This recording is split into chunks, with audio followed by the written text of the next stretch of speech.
What's going on, everyone? Today, just kind of hanging out in the shop. Got a couple of rigs here. I've got the TRX4 Sport, and I've got my Red Cat Gen 8.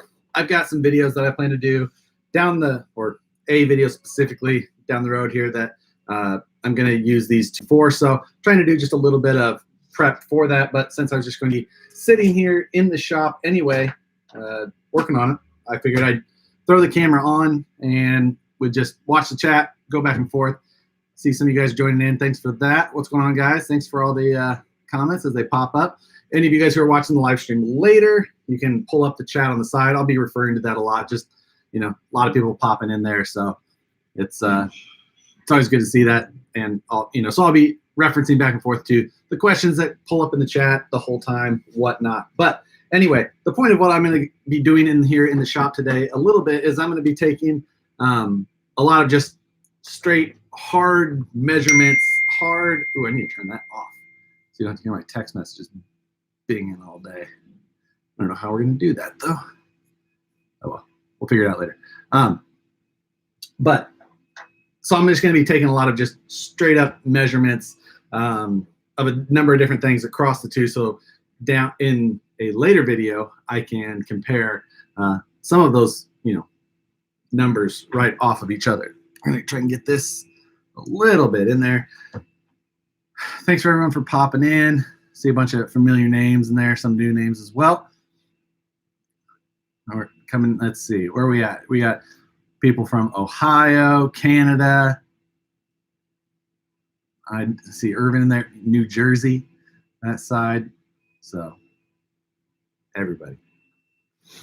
Arizona, Kansas, there we go, close to home. NYC, 801, Utah, California, Vermont, Netherlands, nice.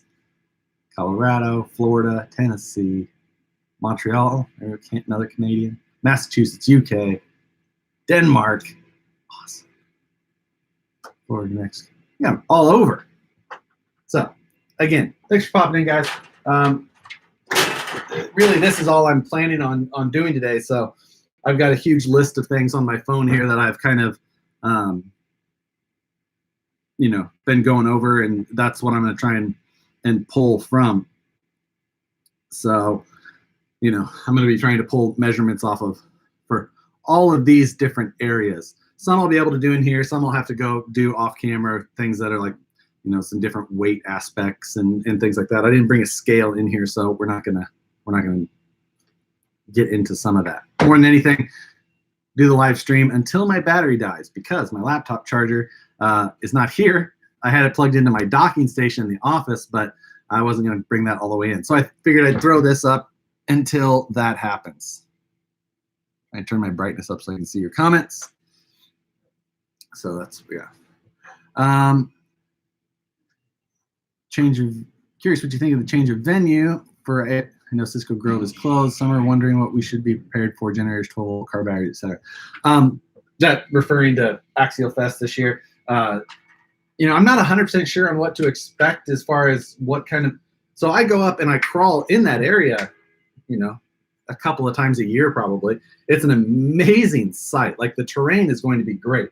I prefer that terrain much over the Cisco Grove terrain. However, Cisco Grove had kind of that whole package of terrain and camping facilities, everything within a close proximity. So it definitely had the advantage there. The terrain itself would be great.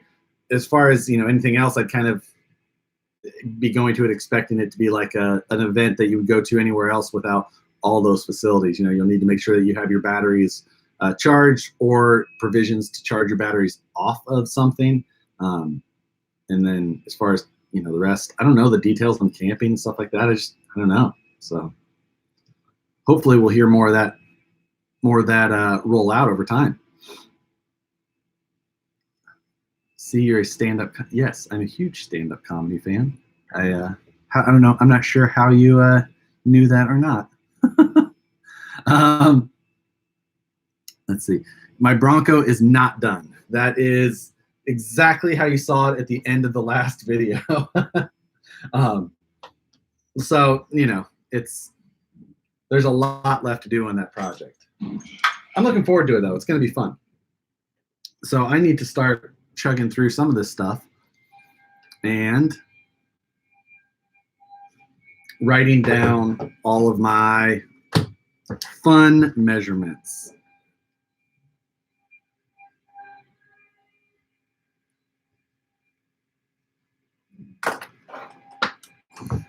Romania in the house. Damn.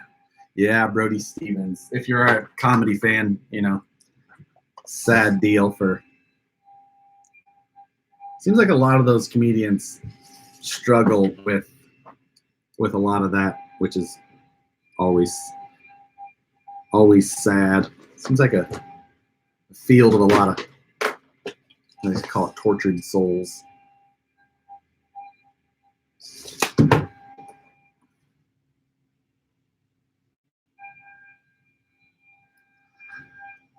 Let's see what else. Any chance you? Jason. I know. I've been. Thought I found. I know we've been bouncing back and forth on messages. One day I will get you that file, I'm sure.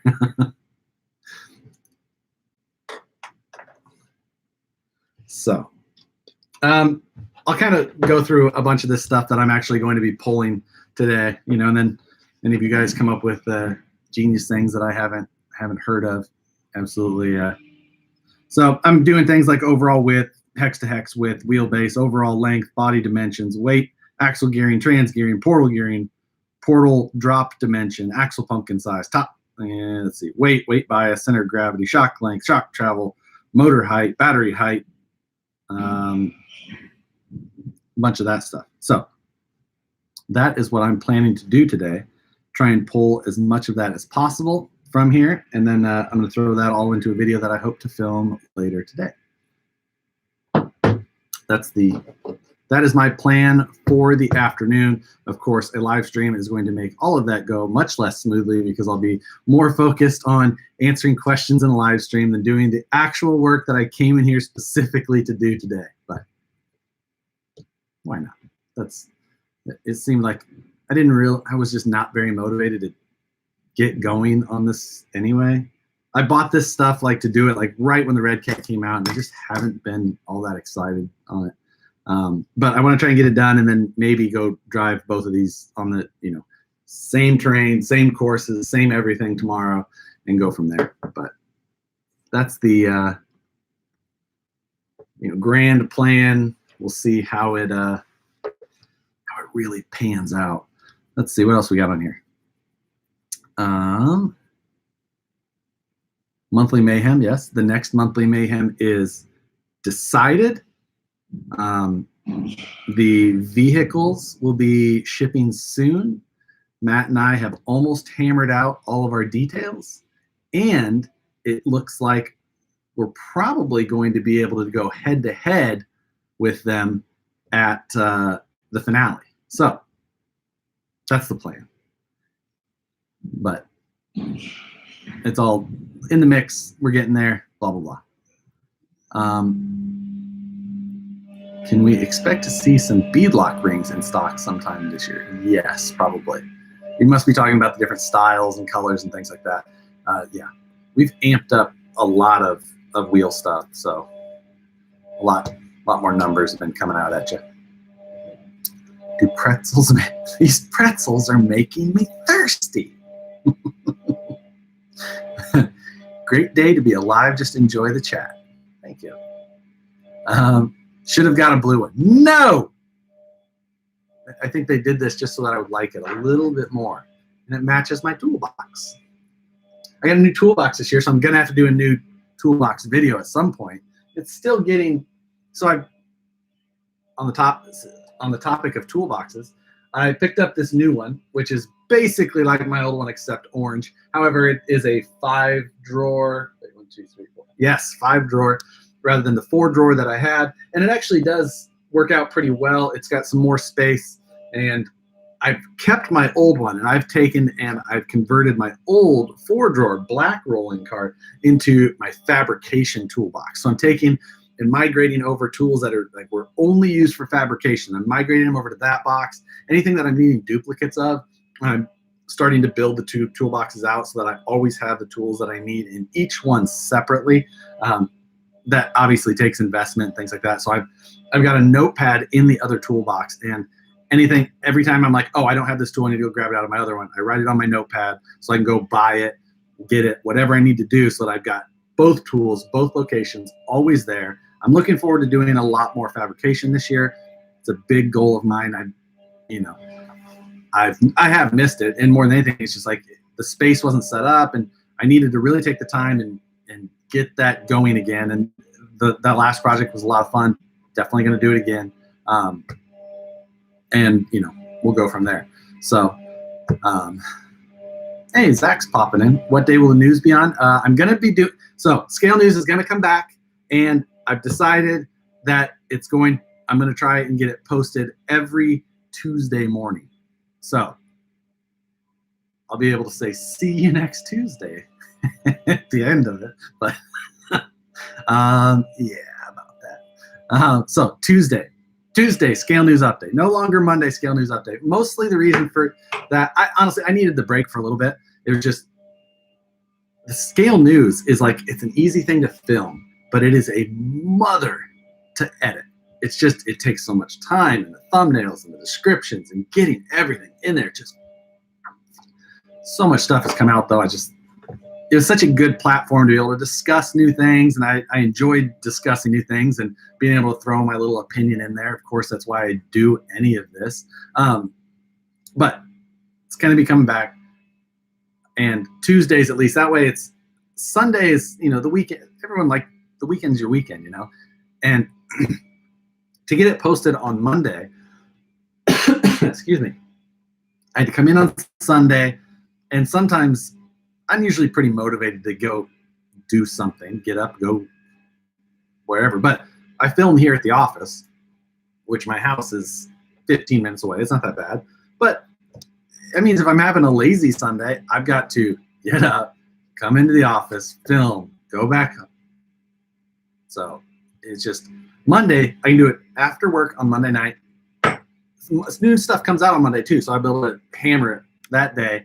For the rest of the week, see you next Tuesday, everyone there, and go from there. I'm starting to miss comments.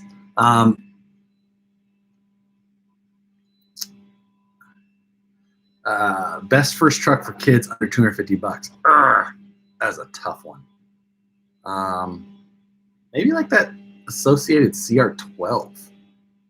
Might be like a good one for kids. I don't know though. I mean, it's hard to say if you're like really trying to have kids hang with you on the trail.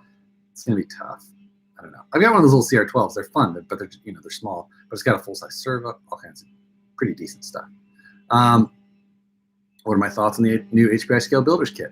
I really like that they lowered the cost. I like it comes with metal bodied shocks. It's got the CVD axles in there. I'm forgetting I think it had aluminum links, right? But I don't remember if they were an M3 or an M4 aluminum link, some of that little stuff. So anyway, I think they came in, they made it a lot more competitive. Then the Red Cat Builders Kit, it's a slider, it's a built kit, Red Cat built kit. We'll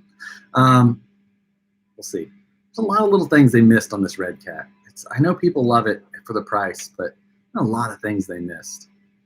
So I don't know. Red Cat, I see lowered the price, probably, try and get as many sales out of it as they could. Whole deal. I need more black in my house. This is my nice Proline flannel. It's super nice. I love this thing. And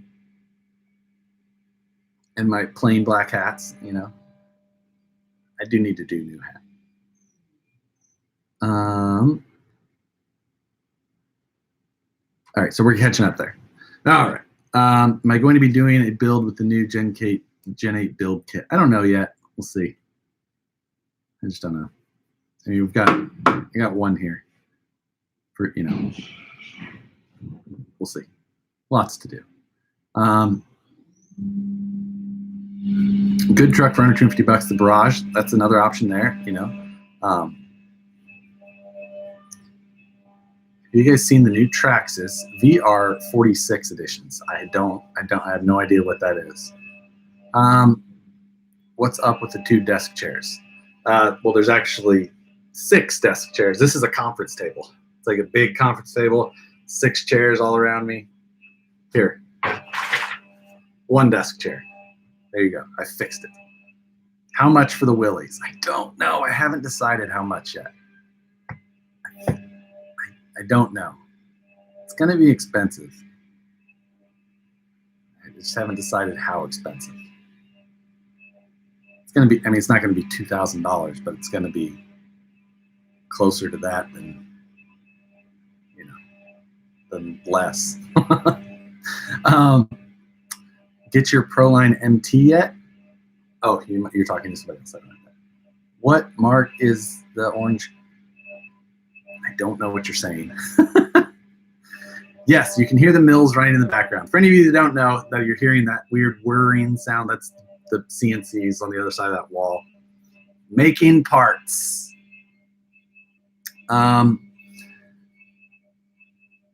See the new Voodoo KLR M tires. Yes, it's for those of you who haven't looked, Voodoo Tires came out with a new KLR M, and it looks like the new crazy rock bouncer tire that they come out with, or you know, full size rock bouncer tires. Or they've got this crazy nasty looking pattern, and there's a new Voodoo that's basically the same. So is one orange van? This is a red cat, if you're asking.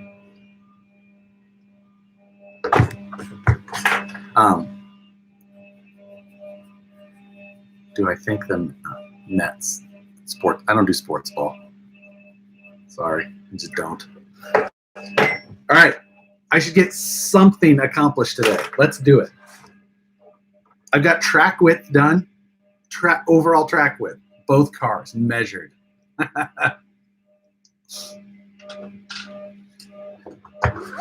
So I've got a bunch of other things to measure, calculate. I do like UFC, yes. Although I'm not like a avid follower of UFC. I don't, you know, I enjoy watching it, but it's usually like, hey, there's going to be a UFC fight on. I'm like, oh, no kidding, cool, I'll watch that. But beyond that, I'm not paying for pay-per-view and things like that. It's just, honestly, if it doesn't have a motor, there's a really good chance I don't know that it's happening.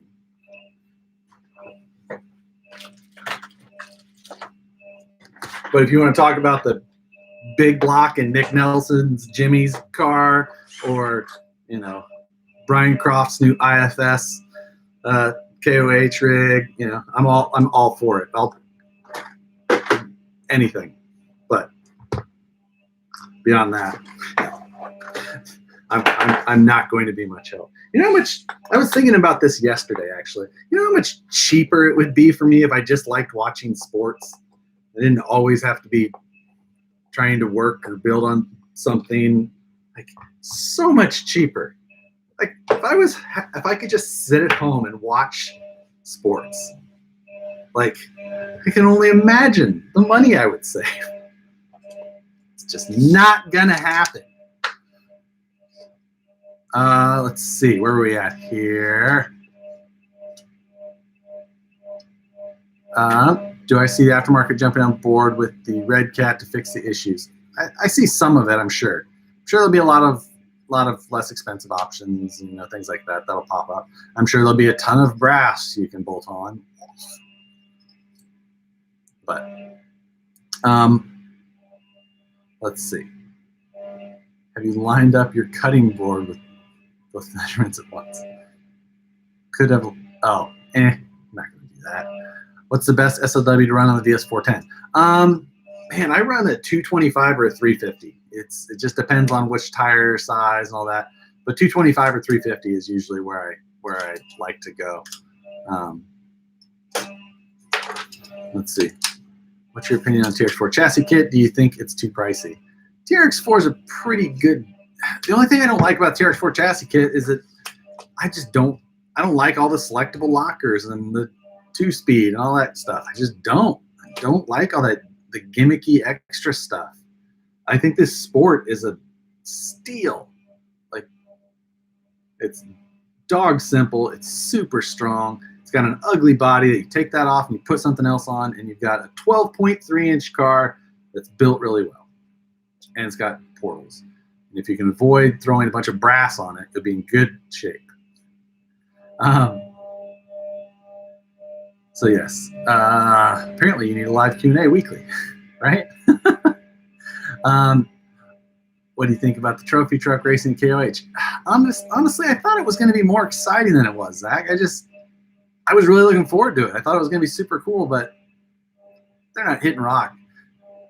Rocks make everything more exciting. Have you seen any of the paintwork that Eric Sutz has done on the VS410s? I don't know. I guess I'd have, maybe if I actually saw the paintwork, I would know, but the name, I don't know the name. Any insider info on new releases you can tell us? No. Don't do that. I won't. That's the thing. That's how you get to know insider stuff, is you don't tell everybody. I tell my wife all the time, and she just doesn't care. No interest whatsoever. Let's see. 225 if you're running one. 500 a week habit could be worse. I don't know what that means. Just because pros, Honcho build, love them, love the Honcho build series. Thank you. The Honcho series was a lot of fun. Those budget build series are another thing that is a ton of work. Monthly Mayhem this last time, huge failure for my attempts. Man, I do not belong in the air. The next one should be a good one. Am I going to go to Scale Nats? Man, I hope so. I don't know for sure. I haven't decided yet. It's a pretty good drive. It's like a 12-hour drive or something like that. So it's not that bad. I just got to figure out time and things like that. So yeah, it's just one of those things. Hopefully I make it. How come you don't have a real wheeling Jeep? I've got a JK, but I don't wheel it. It's just something if we go off road somewhere, it goes, but that's about it.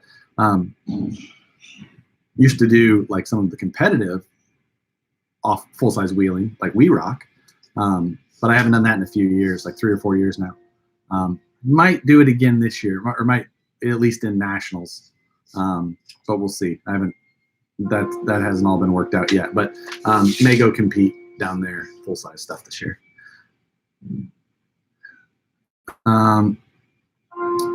Let's see. Any thoughts on the new MST CFX-W? I think it's the same one. It's just got a new cool little Jeep Brute style body on it. The body looks cool.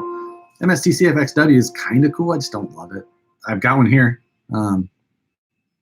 It's got some cool stuff and benefits at the same time, but it's just not one of those ones that I've ever really had a huge desire to work on all that much.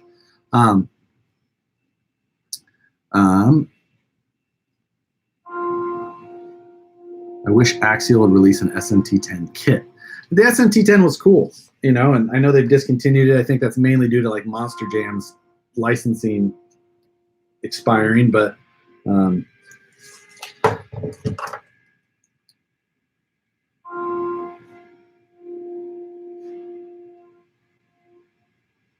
let's see. But beyond that,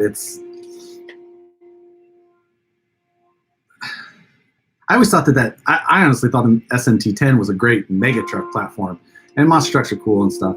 I'm actually going to be butterfly chasing, but I bought a solid axle monster truck chassis and set up to do a new build. I'm not a big monster truck racing fan. I'm going to actually set it up more like a mega truck again. But that should all be here like early next week. I don't know when I'll get to it, but it'll be here. Let's see, dang, sorry, I'm missing stuff. Why would Traxxas give the ugly green color to their new crawler coming soon? Did I not see this thing? What is this new Traxxas crawler coming soon?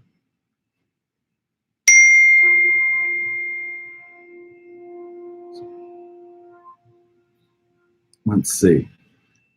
Sorry, I'm going to Google it right in the middle of what we're talking about.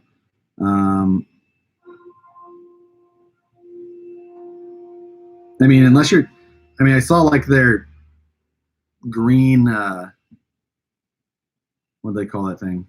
The green Defender body a long time ago, but I haven't seen anything new from them about a crawler. So, you know what they're referring to, let me know. So I can Google it, and then we can discuss it. Anyway, sorry. Do I still have my Deadbolt SCX10? My original one? No. The original Deadbolt budget build, I do not. Sorry. God, I said a bunch while I wasn't paying attention.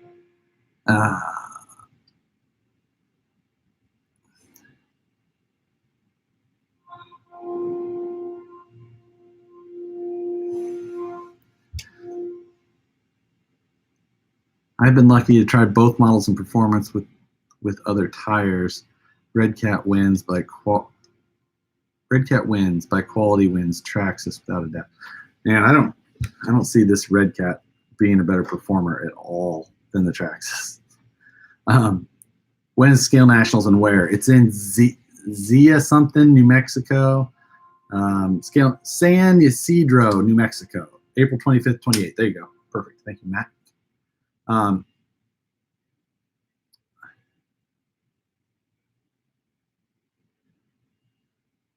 Let's see. Do I think the benefit of chassis-mounted steering is more realistic? But do you think the only benefit of chassis-mounted steering is the more realistic scale look? Yeah, that's definitely the benefit, is that it gets that big servo out of the way. You know, beyond that, there isn't really a benefit to it. You know, servo on axle is very direct. There's no loss because of, you know, translating it from a moving component to, you know, your stationary chassis, or however you want to call one stationary versus moving. You know, there's the possibility of losses when you're doing through that, especially when you don't design it properly. The Red Cat has huge steering issues with panhard and drag length things being unequal, and there's a lot of losses and things like that because it just, the steering wasn't designed very well. Where if you have it on the axle, it's direct. So, but having a big ugly servo on the axle, not necessarily very scale looking. Oh, it has the Mercedes body version. Man, I am not a fan of that thing. That is the, so I thought that thing was yellow though. Isn't it yellow?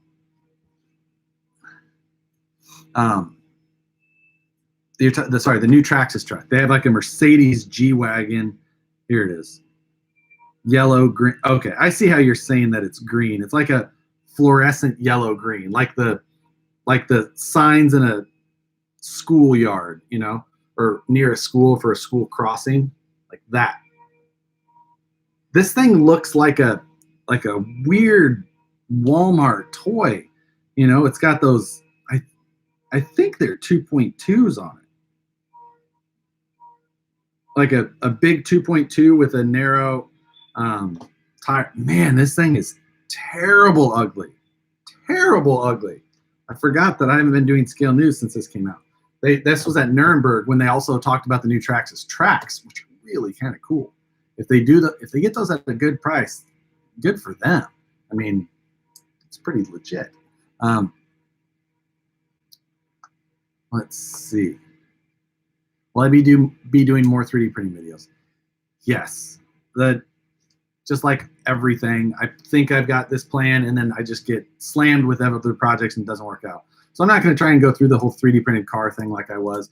I'm going to try and find the opportunity to be like, when I 3D print all the time.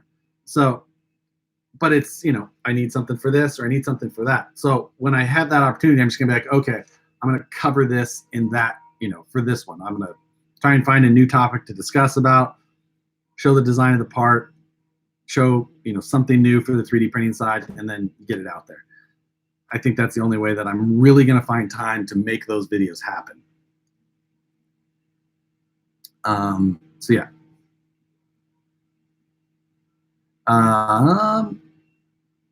So yeah, all right, there we got all the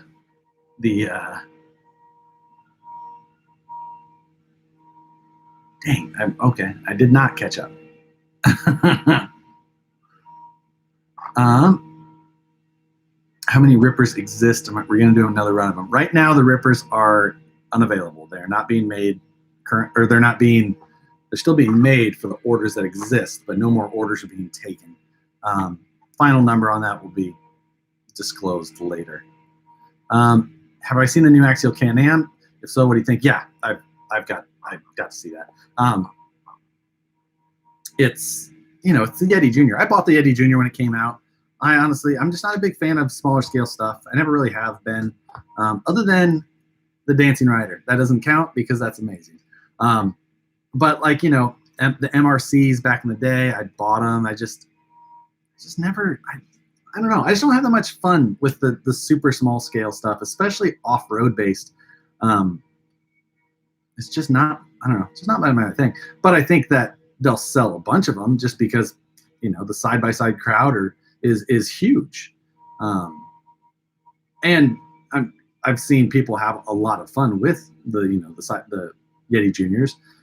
There's a local guy here, Chino, and he's got this crazy fast little Yeti Junior that he rips around. It's been at Axial Fest every year. If you guys have been there, he's always ripping it around. And it's just the small scale stuff has never really been for me. Will I get one of them? Probably. I usually do, just because you got to buy one of everything just to see how it is. But on my Cross GC4, I don't remember if you guys remember me posting that thing way back, but a local buddy of mine's been painting and detailing up the body for me, and he's actually going to work on finalizing the bed of it for me, because we're going to do kind of not a rollback, but a ramp truck style thing. Anyway, and we were building it kind of around a Yeti Junior on the back, but it'll have a nice bed that goes all the way back with some racking. So I think that the Can-Am could actually fit pretty well on this style of setup, but we'll see. Either way, it's going to have that style of back on it.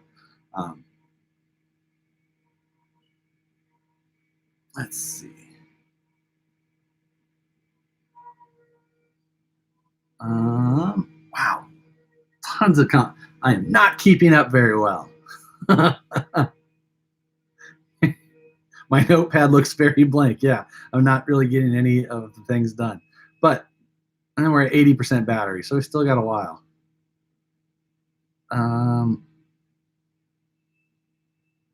I going to get the new Axial? Yeah, I talked about that. If budget is not an issue, do you have recommendations for the first car? VS410. If budget is not an issue, just get it. It's the fully built.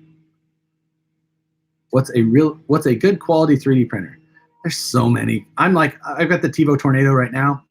It's like $300 or $330, and it works really well.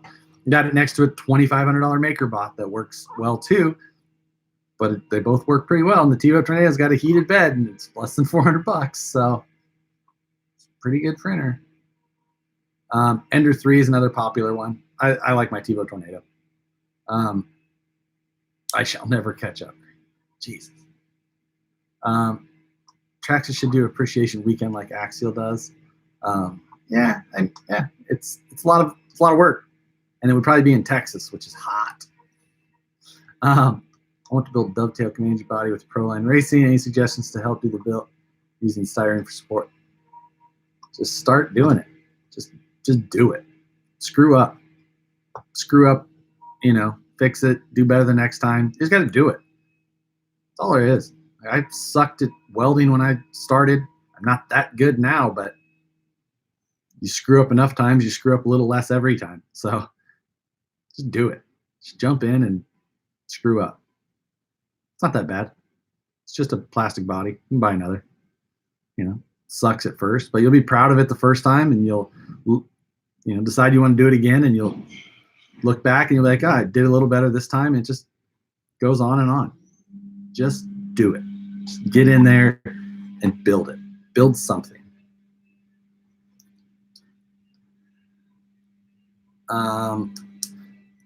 What's the opinion on Traction Hobbies founder? Contemplating it. Similar price to the R10 here in New Zealand. It seems that's that big one, isn't it? The Traction Hobbies, the 1/8 scaled looking Jeep. I don't know. I just always have reservations about companies like that. They just seems like you could be hung out to dry or things. I don't know. It's just not. Those are my main reservations. So I don't know. I obviously, like I said, I don't like the small scale stuff. The larger stuff, I do see as there is cool things about it. I loved my Bomber though. So like, if someone asked me if I was going to buy a Bomber or a Traction something, I would buy a Bomber. The Bomber was just like truly one of my favorite RCs.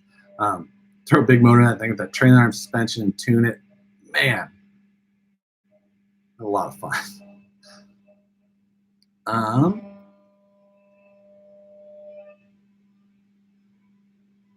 Build off of a Tamiya Sand Scorcher, the most scale. Man, I've never owned one of the Sand Scorchers. And the most scale, it's a hard one. You know, it's like one of those things that it's, you know, it's like a voting thing. And I know I'm going to lose. So yeah, you know. Will I do another monthly mayhem? Yes, it's already decided, figured. We've got most of the rules done. We're like right there, super close. But it's one of those things that we don't announce until it's here. It is. So, you know, we go from there. So it's a little ways out. But it's one of those things that all of these projects, you know, especially when it's like Matt and I both going to work on one together, it takes all this planning ahead of time to get everything lined up and just goes on. It takes a lot of work, you know. And honestly, YouTube is not exactly paying bills, you know. It's, you know, you make more money off of the residual stuff than you do off YouTube itself. So you just got to be 7 seconds.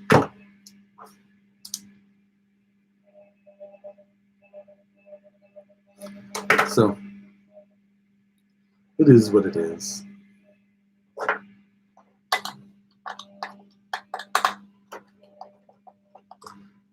Am I? So here we go. Let's see.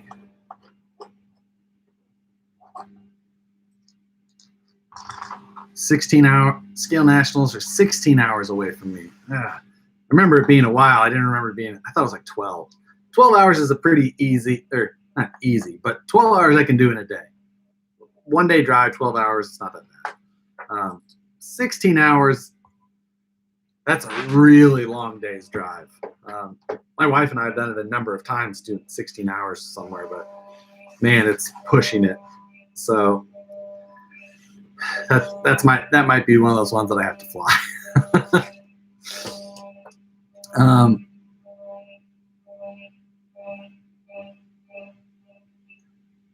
So yeah, anyway. All right.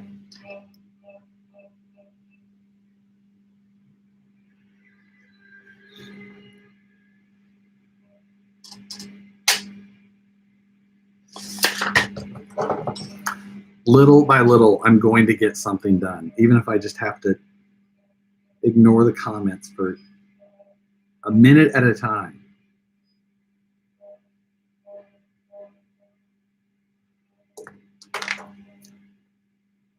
Dad and I had to drive 19 hours just to get to Axial Fest too. But you and your dad stop, I think, like halfway or something fun. Like that's all right. It's like, you know, we just drove to. My wife and I, we just drove to Missouri and back over Thanksgiving. So that's the third time I've made that drive, and that's like 33 hours. That's a long one. The first time my buddy Cody and I did it, and we did it in the most uncomfortable box truck ever. It was like the biggest Penske truck you could get. You know, it's limited to like 66 miles an hour, and it's just awful.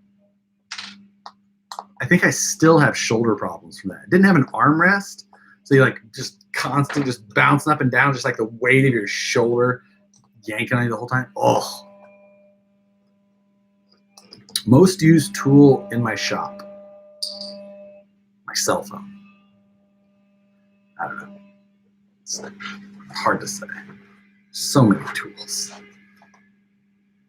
I use calipers a lot. 2mm driver, probably the most used. Let's see.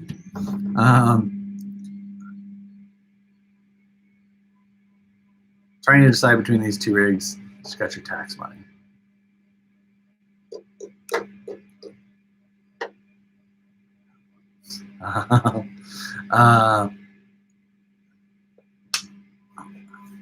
It's coming to Scale Nationals, maybe. Thoughts on the Habao DC1? So I had a Habao here for a little while, and I was going to do some video stuff on it, and I just ran out of time. You know, it had some pluses to it. You could tell that, you know, the quality of it wasn't bad, but they just did some things that they just don't know the market yet, like those clamping things on the axles with the screws hanging down and some of that stuff. I don't know if I would jump on board that one, but I'm not saying it's a bad car, but, you know, hello from Kentucky. Any new things coming from it? I never discuss new stuff. Unless it's like being released, I don't discuss anything new. So I never, for any of you guys who are new to these live streams or things like that, I can't just like, new stuff. Unless it's going to be released. Am I going to get the new Tamiya dual rider? Probably, even though it's basically just a new body, but it's a lot of black parts on the T301 chassis, so I'll probably need it.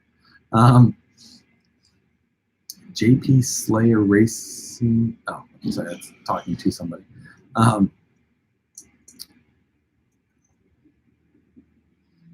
Hello from Denmark. Drove 28 hours for a buggy race just to have a newbie crash into and break mine in the qualifier. And you couldn't fix it? Is there just only one shot at qualifying? Either way, it's a bummer. And driving 20 some odd hours from Denmark, you drive all the way across to Europe in 28 hours, can't you?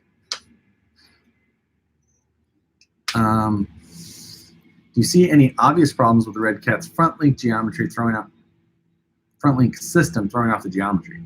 I mean, the steering geometry is way off, but I don't know what else you mean. What's going to be the next VS410 YouTube project? I'm trying to decide on a body. I just can't decide. I don't know. Like, I really liked that Willys body. I actually really do. Yeah, I threw those big tires on that thing this week and actually really like those now. Kind of want to get out there and drive it with that. I need to get something on the rear fenders, paint them, or do something there. I haven't decided yet. But it's just, I don't know what to do next. I did buy one of those, I did buy a new body this week, but it's not going to be for that. I just thought it was, I don't know, it looks fun. Jeep body, probably not. Obviously I love Jeeps, but I just want to do something different.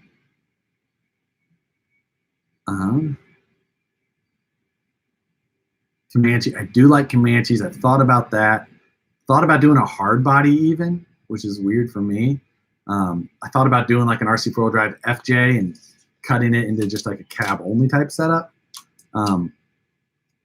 So a number of different options there.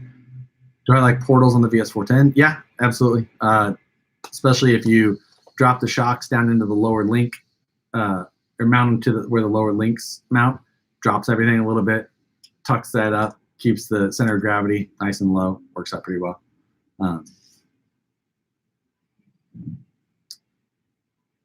Bloodstream Fab a full cage on some sort of China hard body. So it's hard to say. I think the FJ cab only would be cool. The only thing with those RC4 drive FJs is they're just freaking huge. So I don't know. I've thrown that one around. I've always liked FJs, so I just don't know how the width and with cutting it down will be. So yeah, we've got 5 measurements done in 45 minutes. This is ridiculous.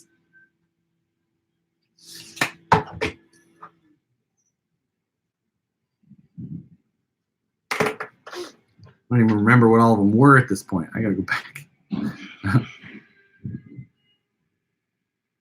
All right, what else we got here?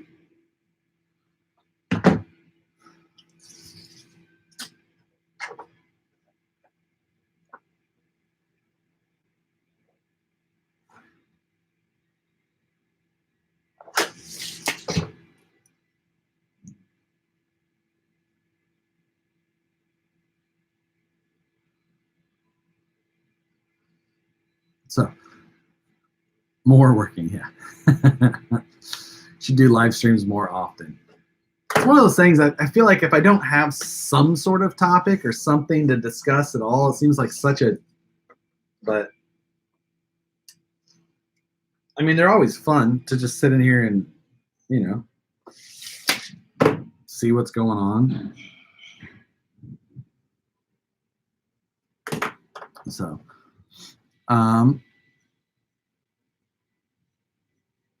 when you press down on the sides of the front, Gen 8 shocks move to the left a good bit. That's just the nature of their length of their panhard. That's just how anything that's 3-linked with a panhard is going to move in an arc. And the center of the arc is going to be where your panhard mounts to the chassis.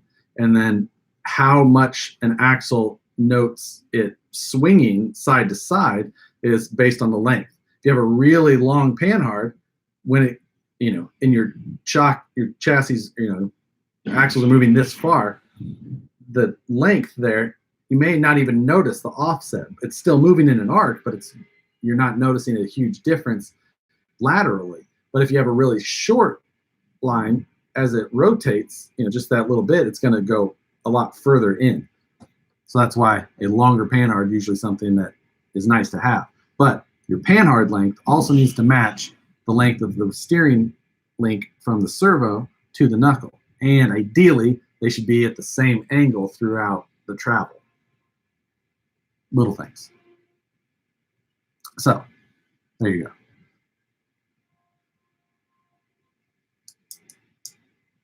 go. Let's see what else we got here. I need to find a decent editing program so I make it easy for me. I don't know what you mean, Matt. Unless that's something else. 5 measurements, 45 minutes live stream. That's dedicated. Yes. Have I ever looked at the terrain at Donner for AxieFest? Yeah, so I go crawl at Donner, you know, when there's not snow on the ground. That's the other thing is, like, I've been up to Donner in June and there's snow still. So just kind of depends. It's awesome terrain though. It's some of the, I mean, it's some of the coolest terrain really.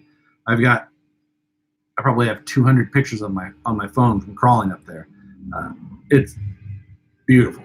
I mean, so much of that stuff up around Tahoe is absolutely insanely amazing. So the terrain is by no means a concern. It's better terrain than almost anywhere.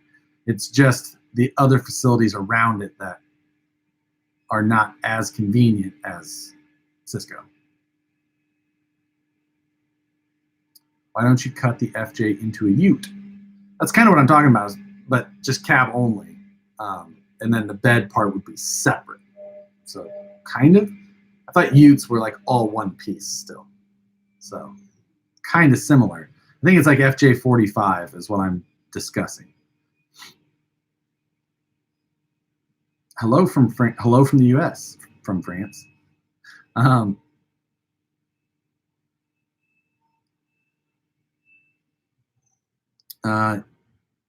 You should see the snow now. Oh God, yeah. I mean, I can see the snow from here. No, not right here because there's a building in the way. But when I'm driving home, I can see the snow up there. My Jeep was up there last weekend without me. Contemplating making my Poison Spread Wraith into a 1.9 coupe for more scale, ultra forward look. Yeah, I mean, 1.9s on the Wraiths look good. A lot of fun. You change the axles really to get a good width, but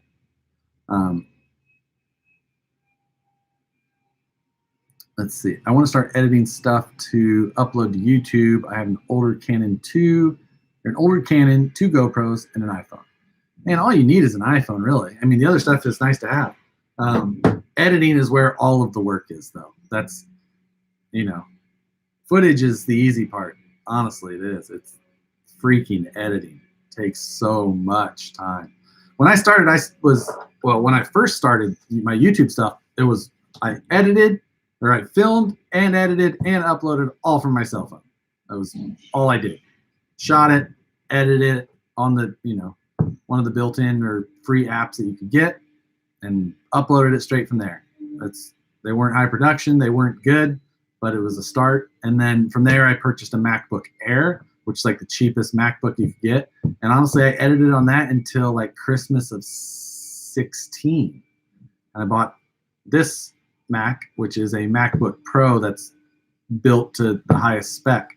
And that helps. So when I went to the MacBook Pro, I also went from iMovie to Final Cut Pro.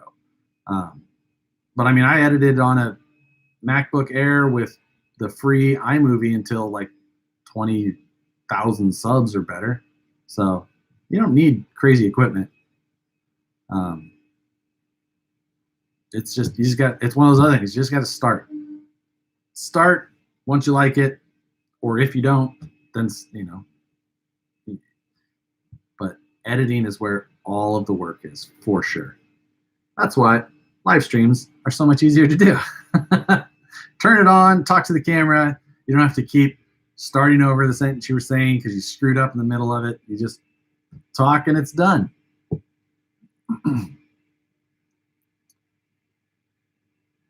Let's see. How can you fit an AR60 axles into an SCX10 chassis? Takes a lot of work. And there's a lot of different ways to do it. What's the saying? There's more than one way to skin a cat. But I did it a while ago. You can check, what do you call those things? It's not a Rexo. It's why can't I think of that word? A Wraith and SCX10. Roncho. WRONCHO. Roncho. You can look that up on my site. I showed my way to do it, which was like the easy way. Cheated, got it done as fast as like the easiest way. So yeah. GoPros are fine. GoPros work for a lot of things. They're not, I use GoPros for like my out of the shop stuff. I've got my little vlogging setup that I use, works really well. For in-studio stuff, they're not something I would use or suggest. Something with a little bit better features and battery, things like that. There's a lot of stuff there. Editing can be fun, depending on what you're doing. When you're doing a lot of on the bench how-to stuff and trying to do some decent value and B-roll and all that, a lot of work. Especially if you're trying to do multiple uploads a week, or consistency is good. It's just a lot of work. When you think we will see portals from Axial? I don't know. It's hard to say. Not everything needs portals, though. I wish people would, honestly, portals on either of these trucks really doesn't make any sense. It's just something that people think is cool now, so they're building them with it. But portals under Scout 2 makes no sense. It's like, and I hope that everybody doesn't just keep throwing portals under everything, because it's ridiculous. It's not scale. That's the whole point of these things. They're supposed to be scale. So I think they should, but people think they need brass and portals on everything. God, I just hope. What's a decent editing program? Something from an iPhone app? If you're going to use an iPhone to edit, just use iMovie. It's easy. It's super easy, super simple. You can get it done easy enough. It's a fine start.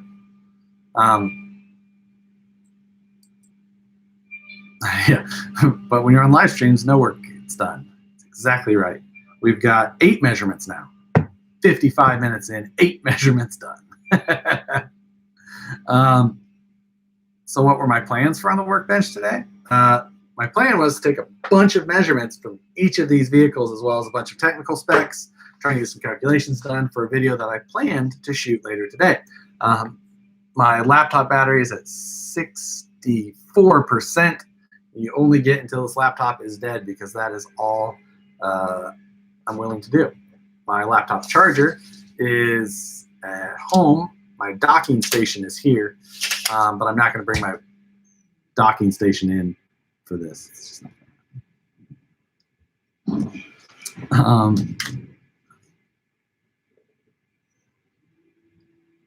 so yeah, that's what we got there. And let's try and get through some more of these stupid measurements. All right, I've got width, wheelbase, overall length. Let's do some of that.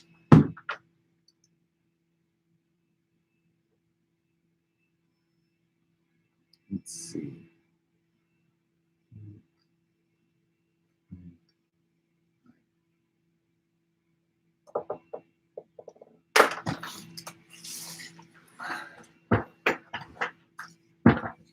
I thought about putting AR44s under my second TRX4.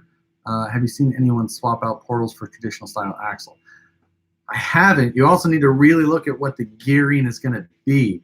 I think TRX4 axles are somewhere around like a 9-to-1 total, or 7-to-1.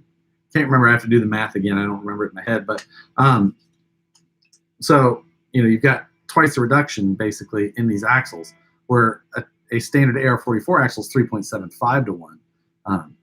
So you gotta, if you do that, you're gonna end up with something way faster. So you need to re-gear at the transmission to accommodate for that.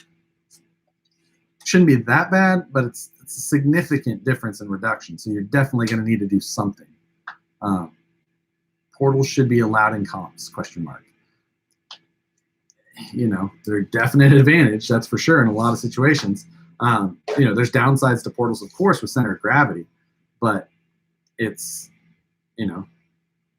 they're not scale under most situations. Not that I haven't seen portals put under different things, aftermarket, and portals are also starting to catch on a lot in the aftermarket now, with people adapting Hummer portal boxes to a number of axles and things like that, and making them more common in the full-size world, specifically in competition. But,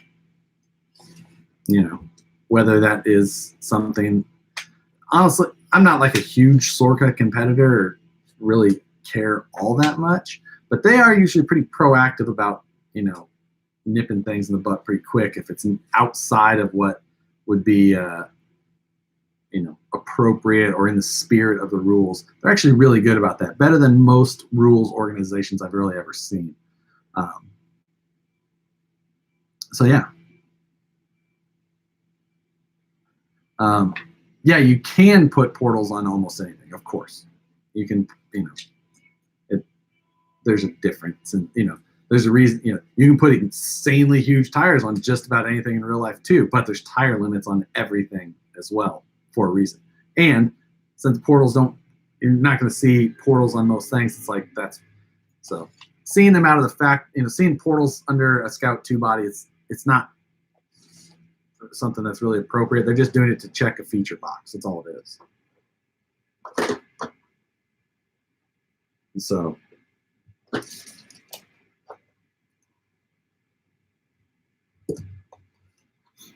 let's see.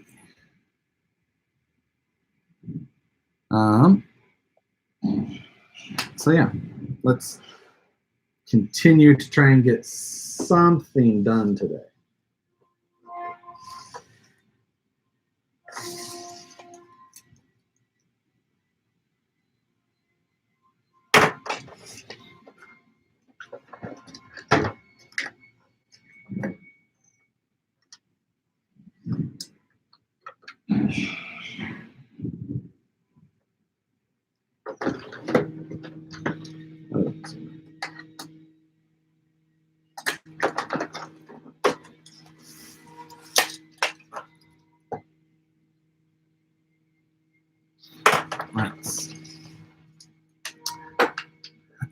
Try and only I can hardly write with my right hand, let alone trying to write and then understand what I wrote with the left hand.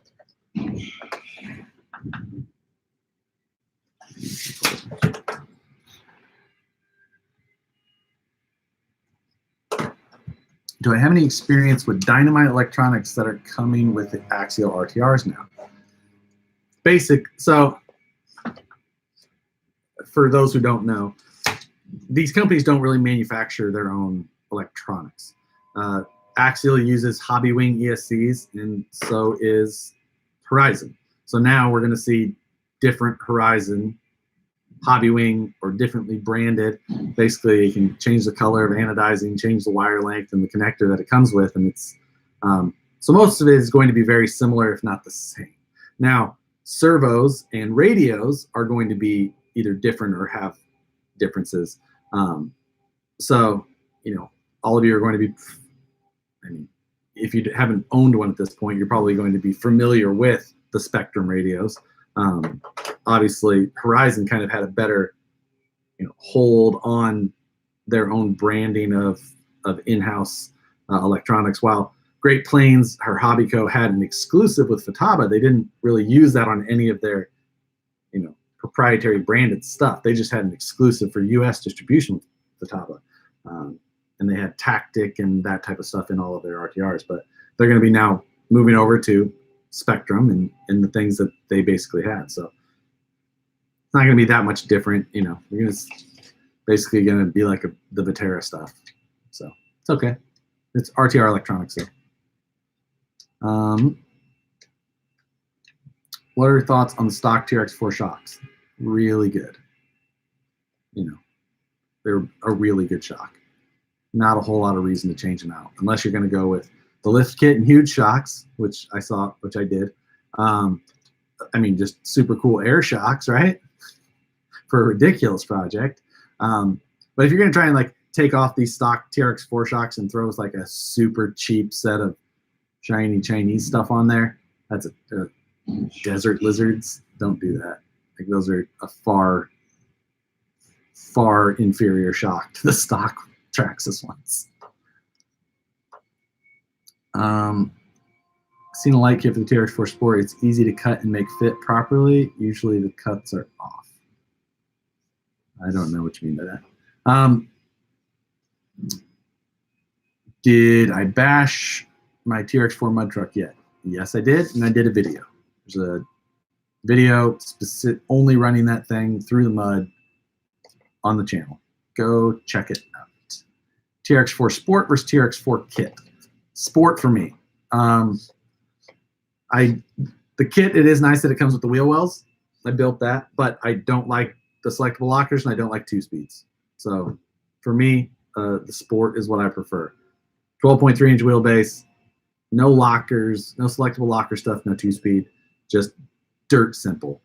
Take off this body, throw a different body on it, and there you go. Better truck.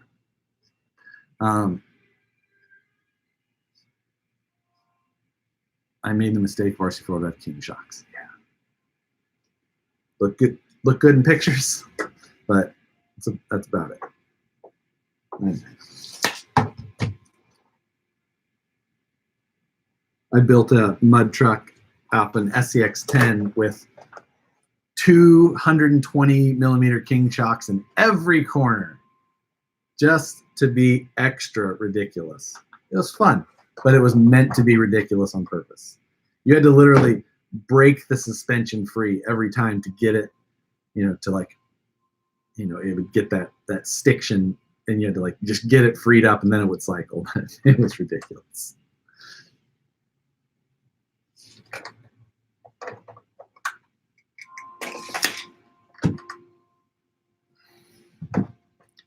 You know how much of a pain in the ass it is to just keep this freaking red cap on a stand with that bump in the skid plate?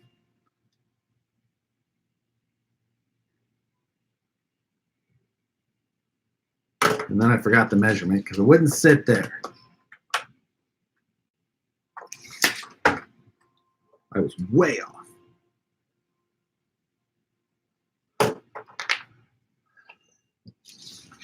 Did I ever use Energy products? I have. I've used Energy stuff in the past.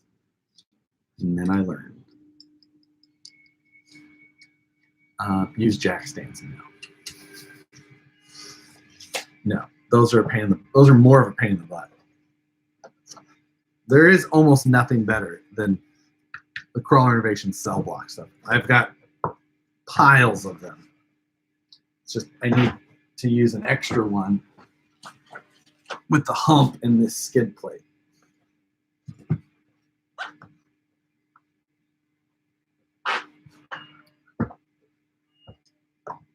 So skid plate bump mod. Yeah, like remove it and put something better.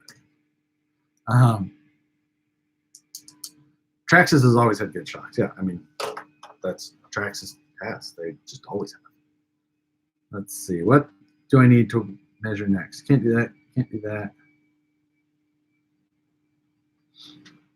We can do some of this while we're here.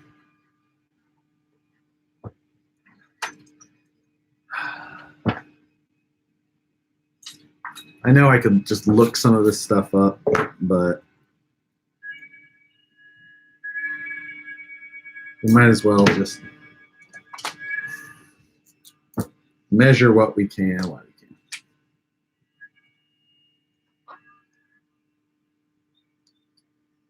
Of course, I'm going to remember how much of a pain this was once I say that. Yeah, that's going to be a huge pain in the ass. I think I've got most of that stuff down somewhere else anyway. So we'll go on to the next thing.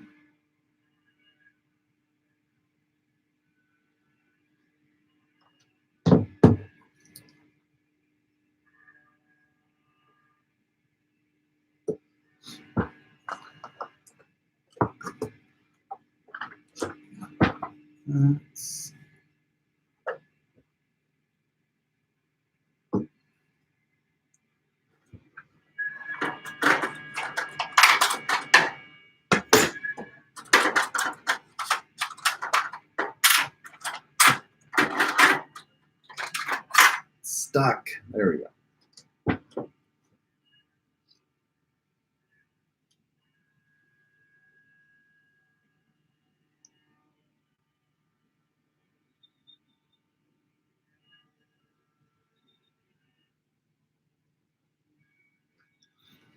Okay.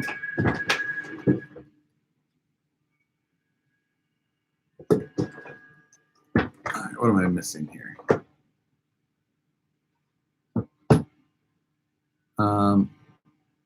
The bump is not really affecting me anymore running.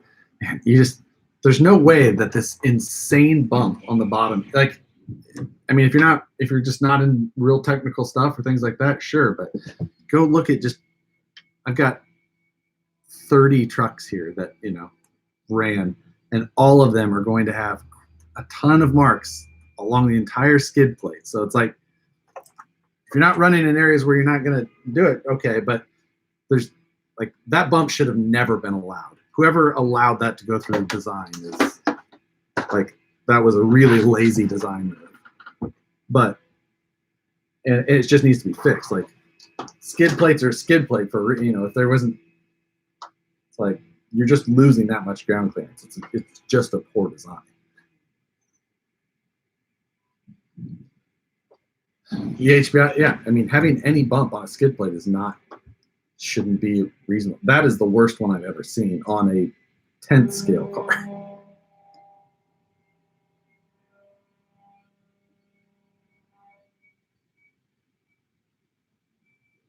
Let's see.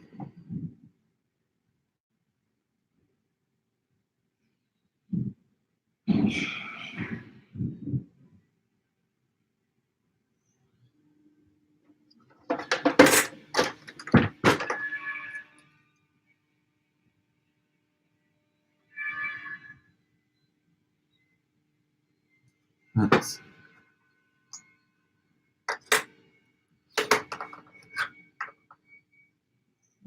Why am I measuring these trucks?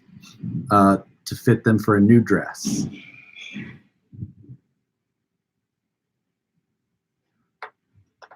So let's see. Yeah. The but honestly, measuring them for just video stuff, comparison. So just some like super hard numbers.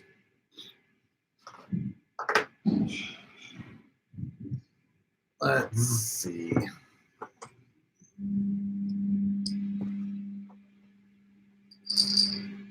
Whoops. Do I have any plans of putting some work into my JK? So I bought my JK new in 2009. And in 2009 is when like Chrysler was in super hard times, and they offered everyone the lifetime powertrain warranty. So honestly, that's why I haven't done like I had 35s on it at one time, but I took them off. Just I've got 160,000 miles on that Jeep. I bought it new, but it's got lifetime powertrain warranty. They've done it. I've done a handful of things under warranty on it like that, and it's just I don't know. Like, is it worth doing it? I think I just want a Gladiator. I'm gonna keep it, but I think I want a Gladiator. So 2020 Gladiators are supposed to have the diesel option. Thinking I'm gonna need one of those, but I don't know. You know, simple things, bumpers, sliders, maybe, but I don't know. So I think I might just keep that thing, drive till the wheels fall off, and then buy something else. But I'm not in a huge hurry. Honestly, it's been a really good truck. We've driven it East Coast to West Coast, Canada to the Gulf. It's been everywhere. So yeah, it's been a really good car. I mean, it's not exactly the best road trip car you'd ever want, but we've sure driven it everywhere. That's my third Jeep like that I've owned as an adult. I had a 97 TJ. It was my first car. It was new when we got it. Then I bought a new 2002 JK. My first one, the 97, was a 4-cylinder 5-speed. No AC, no radio, no carpet, no back seat, soft top, half doors.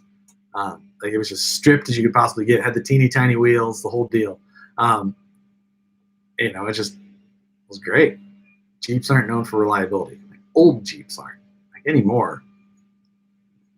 Pretty much any new vehicle's pretty reliable, seems like. But I never had a problem with it. And then sold it and had a Corvette for a little bit.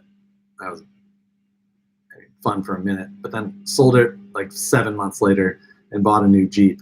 Bought the 2002, and that was the 4-liter 5-speed. And that was a sport, but it was pretty well built. Hard tops, full doors, air conditioning, nice. And that was fun. Had it until 2006 and bought a VW. Bought a new VW. I had it for a little while. Just didn't love German maintenance. So and then I went and bought that on March 31st, 2009. It's a good deal. So yeah, that has been basically my car history.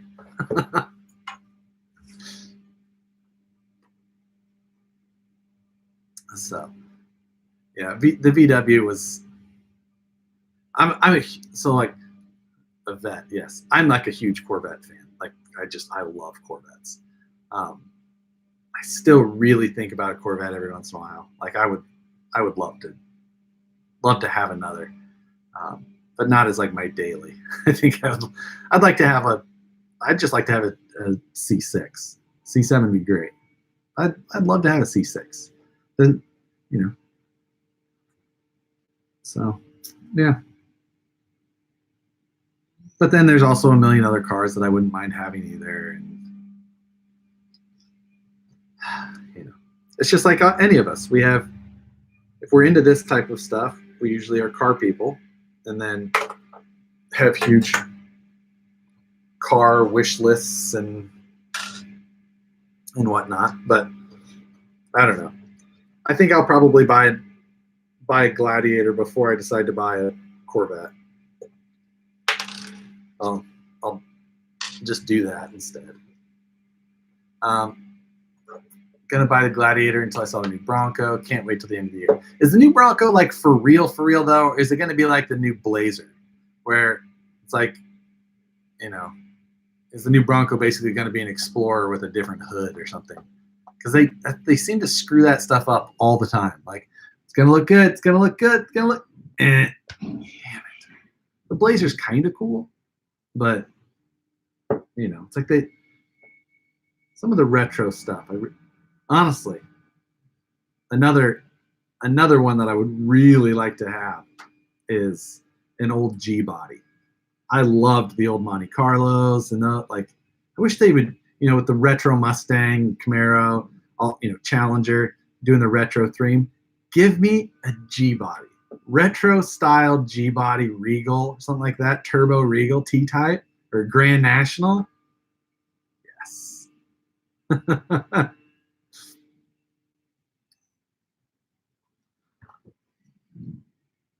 So big fan of those old ones. But you know, of course I wouldn't mind an old G body either. But also kind of like Fox body Mustangs. So, you know, could join the Turbo LS swapped Fox body Mustang club like everybody else. I'm not mad at them for it. I love it. I love a turbo LS as much as the next guy. You know, go Cletus. I'm sure like a lot of you, watching the old Cletus McFarland channel. I watch it most days. He's one of the. I don't watch a ton of YouTube channels, but he's definitely one that I usually stay up on pretty good. There's so many good-looking drag bodies for the Slash, it almost makes me want one. That's the same. I think building one of those drag Slashes, it's like on my list. Like, I want to do it, and I just haven't yet. Mainly because like you actually see the videos of driving them, and they go, they're done. It's like, okay. I want to build it just because they look really cool, more so than actually seeing them run. I want to get the drag bolt back out though and do a bunch of work on that, because yes, the old 3-cylinder Yugo. God. Another really good YouTube channel that I like to watch is called VinWiki. If you've never seen that one, it's basically just a bunch of car guys telling car stories. So check that one out. That's a good one to see. Probably shouldn't bolt these back on yet, but we're going to bolt the tires back on. Note the rotation.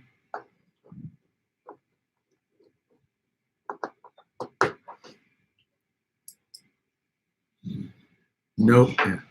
Novas, of course.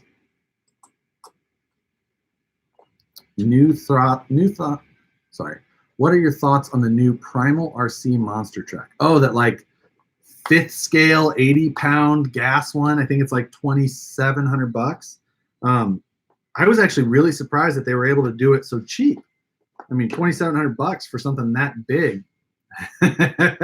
Not for me, $1 Canadian.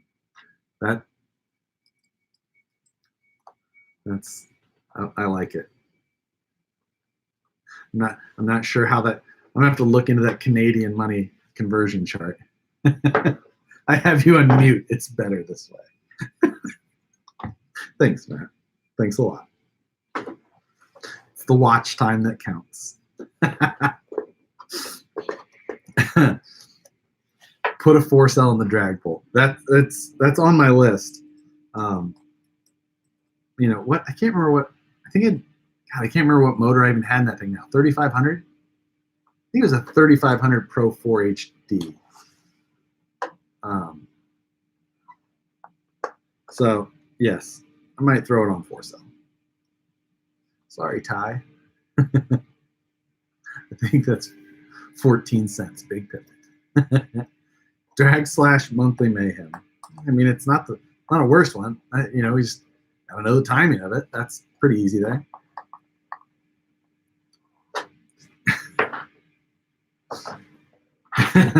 I might owe Matt now for him trying to give me Canadian money. Yes. All right. Let's try and get the wheels back on the red cat.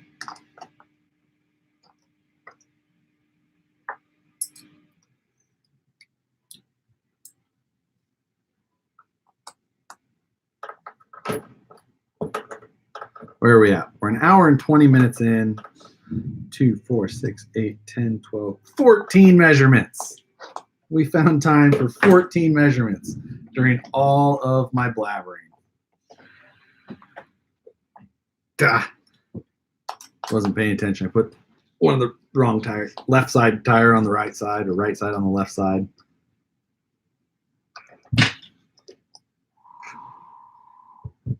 Damn super swampers.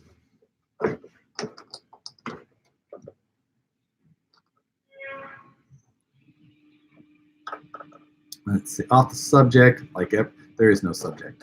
What do I think the Max Stone 10? The Max Stone was just like a knockoff AX10, I think, or something like that. I don't know. I've never been a big fan of those types just because they were just off-brand versions of the popular ones. I mean, anymore the popular ones, or the original isn't available. So I don't know, but it's not something I ever worked with just because of what it was at the time, and but there's a lot of people who started with those type of things and then later picked up different versions. So sometimes they get people into the hobby, sometimes they detract people from the hobby.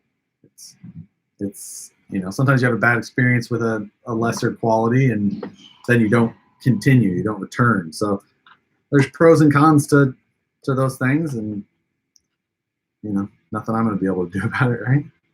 And of course, having somebody knock it off is not something I really respect, but it's the way of the world, right? Tekin or Castle? I've got a ton of both. So Castle is based out of Kansas City, for those of you who didn't know.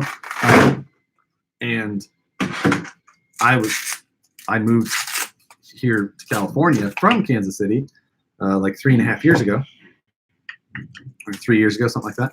So, I've known the Castle people for quite a while, and I've also then worked with the Tekin people for quite a while. And then Holmes Hobbies is in Missouri as well, Columbia, and so I traveled all over with John Holmes from back in the comp crawling days. We hung out in all different parts of the United States. So there's quality brands of electronics doing work all over the place. So I use all of them on different projects. It just depends on the project itself. I've got some new Holmes 35, what do I have? I've got a 2200 and a 3500 Polar Pro that I just got the other day for a couple of projects. So looking forward to using those. Looking forward to some of those new projects. Let's see. What's your opinion on the Viterra Suburban crawler? So I've never been a big fan of the Viterra Ascender. The gear reduction was just always so bad in the axles that it had a good chassis. The trans was solid. It had bad axles, which was always such a bummer. The Suburban, they got down to a good, price point.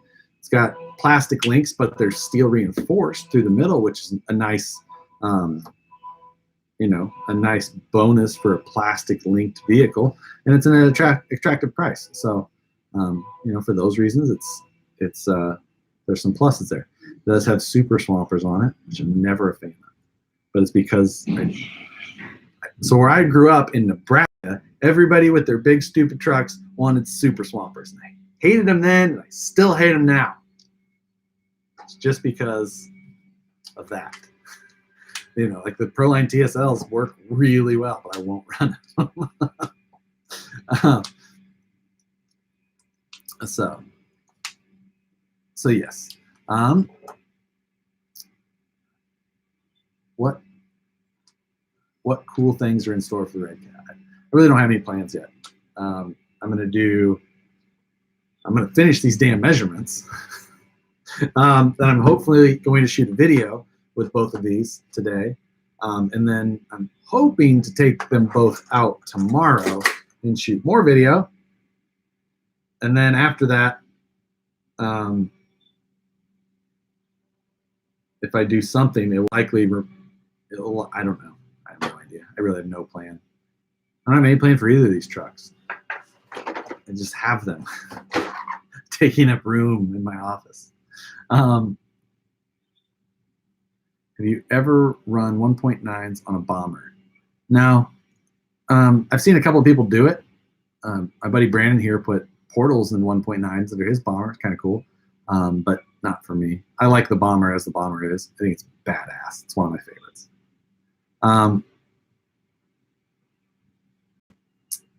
Let's see. They might as well have 3D printed the tires onto the terrace Suburban. Can we grab some dinner? See, I should have eaten before I did this live video because I'm hungry now. Hour and a half in, we're at 40% battery. What custom paint job? No, nothing. I have no idea. So, like, there's a few things. The red people really like the Red Cat. The price is good.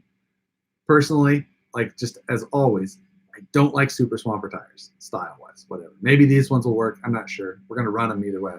And I really dislike Scout 2s. Hate Scout 2s. I love Scouts. Scouts. Scout 80, Scout 800. I have never liked Scout 2s. I just find them terribly ugly. And this one looks like a Scout 2. So for that reason, I want to remove this body. And, it's got blacked out windows and all that stuff, so I want to remove the body anyway. But I really don't like Scout 2s. But, that's the thing with bodies. Like, people get all mad about a vehicle coming with whatever body. It's like, whatever, buy it. You can just change the body. Big deal. It's like you have to be able to look past it. Like, try this Red Cat out, see what it does, see all that. I'm going to remove this body, though. Big-ass body anyway.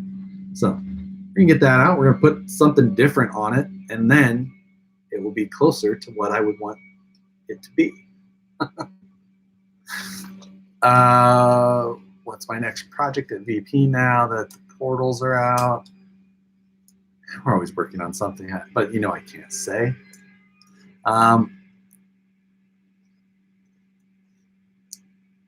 Scout 2 was a pick. I've had a few.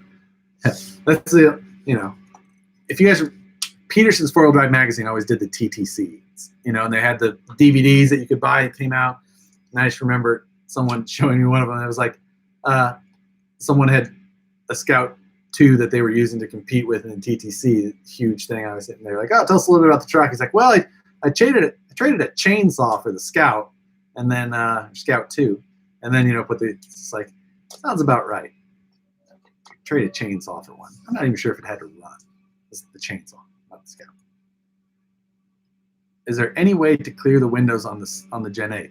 There is. Hemistorm did like a video on it, I think. I think he did a full video. He definitely did it, but I think he did a video showing, like, he was like fine sanding and getting it and then polishing. I mean, by all means, Hemistorm's pretty crazy good at like sand work. So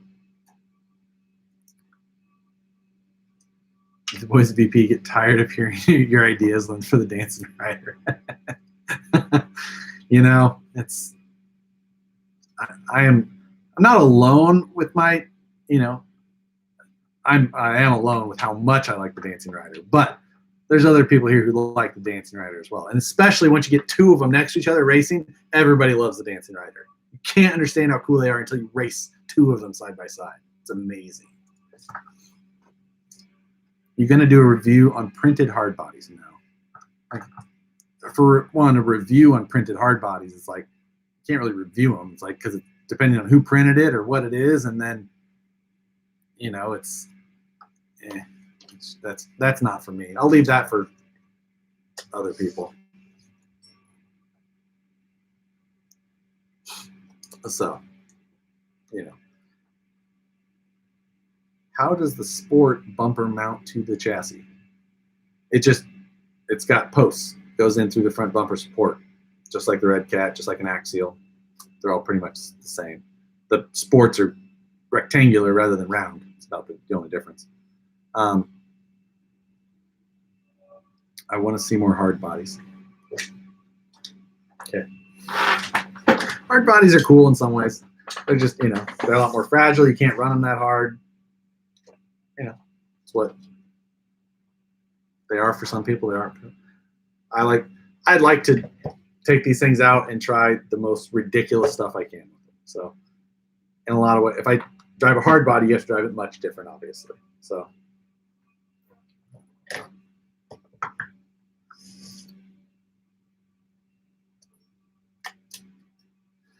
So it's, yeah.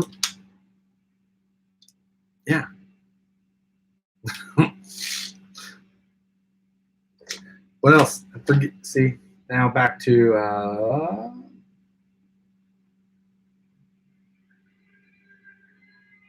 wet steering, or drop pumpkins. Okay.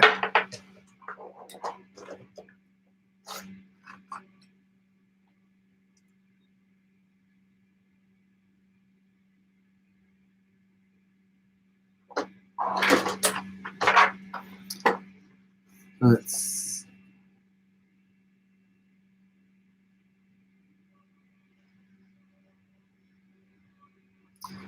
Cross RC is pretty pricey. Where are they worth the price?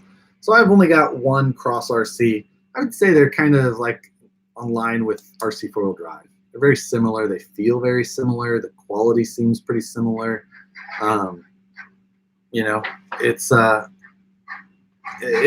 of those things. It's like there's definitely not, I don't know, like there's some design aspects of them that's pretty questionable, but it's just, you know, sometimes it's either just how it was or they didn't feel like, I don't know. They have really good bodies, you know. I got that GC4, which is kind of like a cool military truck style, and the body's pretty awesome. I mean, it really is. Just like the RC4 drive stuff, they've got some really nice bodies. The TF2 underneath, it's like got a lot of shortcomings and things like that, but they're made to be driven in a different way. So for those reasons, a lot of those things are okay. But, you know, you're not going to be able to take a TF2 based whatever and put it through the same place you're going to put a TRX4 Sport, you know, a TRX4 in general. It's just these TRX4s are built, you know, above and beyond what like that is built as.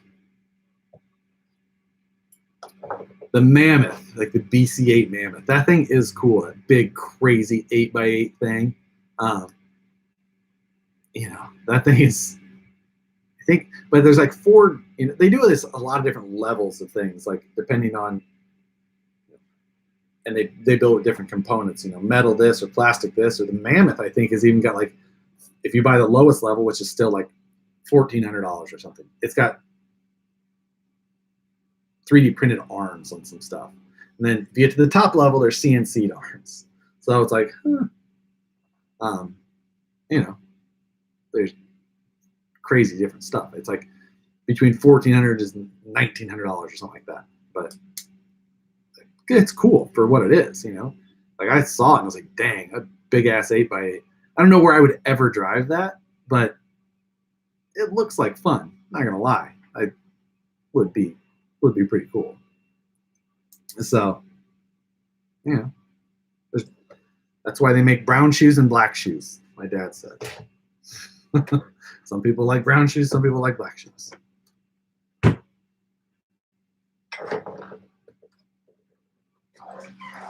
right, more measurements.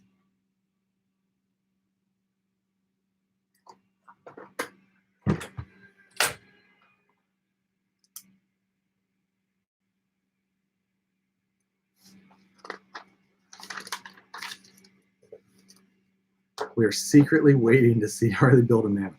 I would build a Mammoth in a heartbeat. I honestly think that thing is super cool. Just don't know if it's like, I don't know if I would drive it that much. So I don't know if I want to spend the money on it. I don't know. Like, that's the only thing. It's like, if I thought I would really drive it, I'd buy it because it's freaking cool. But there's a bunch of other things that I would, instead of that, I've got like three or four TRX4s. I don't know. I've got a bunch of TRX4s. Got the Red Cat. I've got, I don't know, 10 axials. I've got 3 VS 410s. I've got the G-Made is sitting on the shelf. The Cross GC4 is sitting up there. Like 5 Dancing Riders. The Drag Bolt. I don't know. Got a ton of cars. I had the UC Fab BDI that's sitting there, needs to be finished. I've got my Carnivore custom build that's, that I drive that one quite a bit. I just have a lot of freaking cars. So, so yeah. So, I mean, it's like, I could buy it. What I should do is I should buy that and spend the money on it so that I did that. And that way I didn't have to take up all this space trying to buy 5 other cars instead.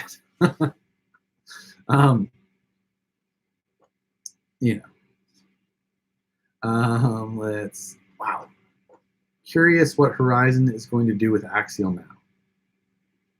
I mean, sure, they've got more stuff in the works. It's like people got all pissed off about the Can-Am. I mean, I don't know why you get pissed off. If you don't like it, you don't like it. It's okay. But it's not like, it's like we get one release this year and here's what it's going to be. It's like, no, it's like they spent a bunch of money to create this car, right? And then, of course, there was that whole thing with the changeover and everything. That car was like in the worst spot where the bankruptcy and selling and all that. And that car was just like parts availability and just. So instead, now they got it fixed and retooled and all that stuff. Now they have this car base, and they have the chance to spend a little bit of money to tool up a new top, work with a new license partner, and probably interest some customers from a different market that isn't interested in it currently by putting a little Can-Am Razor. Sorry, I'm not going to be that guy. Can-Am X3 top on it. Yes, it's got a solid rear axle rather than independent, It does have trailing arms, though, versus like what a normal independent would have. So, plus and whatever. You either like it or you don't. I personally don't like small scale stuff. That's just not what I like. But, okay, it is what it is. Yeah, it's a cool little scale accessory in a way, like they said. However, it does have permanent driver figures in it. So you always have 2 people sitting in this Can-Am in the corner of your scale garage. But whatever. That's cool for what it is. You like it or not. Will I buy one? Probably. But will I buy 5? No, probably not. So, Axial needs a new scale rock crawler.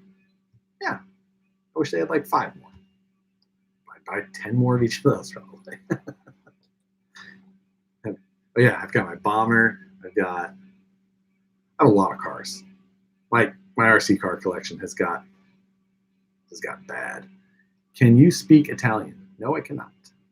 I was in Italy 2 years ago, and I definitely did not figure out how to speak it in the 10 days I was there. Oh yeah, the Ripper. I guess I'm kind of saying I was lumping my axials, the Ripper, into my axial. Because I've got like the Rippers on an SCX-10.2, my Blazers on an SCX-10.2. We got another Deadbolt. I've got, what else do I have? I've got the Scale Builders kit, or the Raw Builders kit. I don't know. There's more. Do I have an SMT-10? Yep. Yep, I do. There's a Gravedigger in there. So yeah. So I missed the beginning. Are you going to do something with the Gen 8 and the Sport? Yeah, so I'm taking measurements for a future video. I'm just here, you know, conversing with all of you while I was doing it. So, Wraith. I do not have a Wraith currently. Honestly, I sold my Wraiths when the Bomber came out. The Bomber was what I always tried to turn my Wraiths into. And the Bomber is fantastic. So I was like, I didn't see the need to have the Bomber or have the Wraiths and the Bomber. The Bomber is what I loved. And it's exactly what I wanted. And that was done. I hoarded SMT10 chassis when I heard they were discontinued. Yep. I kind of wonder if the SMT10 will come back out in a non-Monster Jam licensed version, or like just a generic body monster truck. I think they would have to do that. Like, take the BKT licensing off the tires. It's just paint anyway.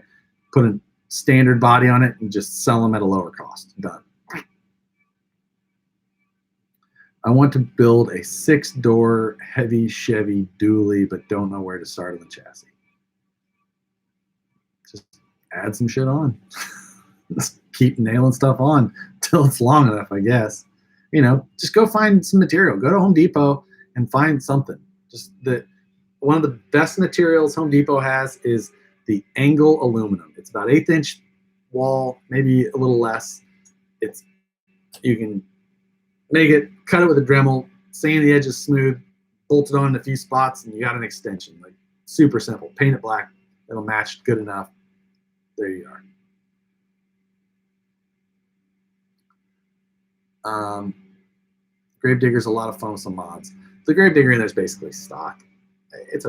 Honestly, I'm just not a big monster truck person. I'm more of a mega truck person. And I had done the one mega truck version of the SMT10, and then I had sold it. But that other one's in there. Actually, I'm sitting on that other SMT10 to try and convince Matt to do something. So he's never bit on my on my idea, but maybe down the road I'll still convince him. But honestly, unless Axial re-releases it, so it's like, I shouldn't sit on the Gravedigger. It's there to use for whatever we were going to do something. Doesn't matter. It would be awesome if Axial came out with a 6x6. Could be.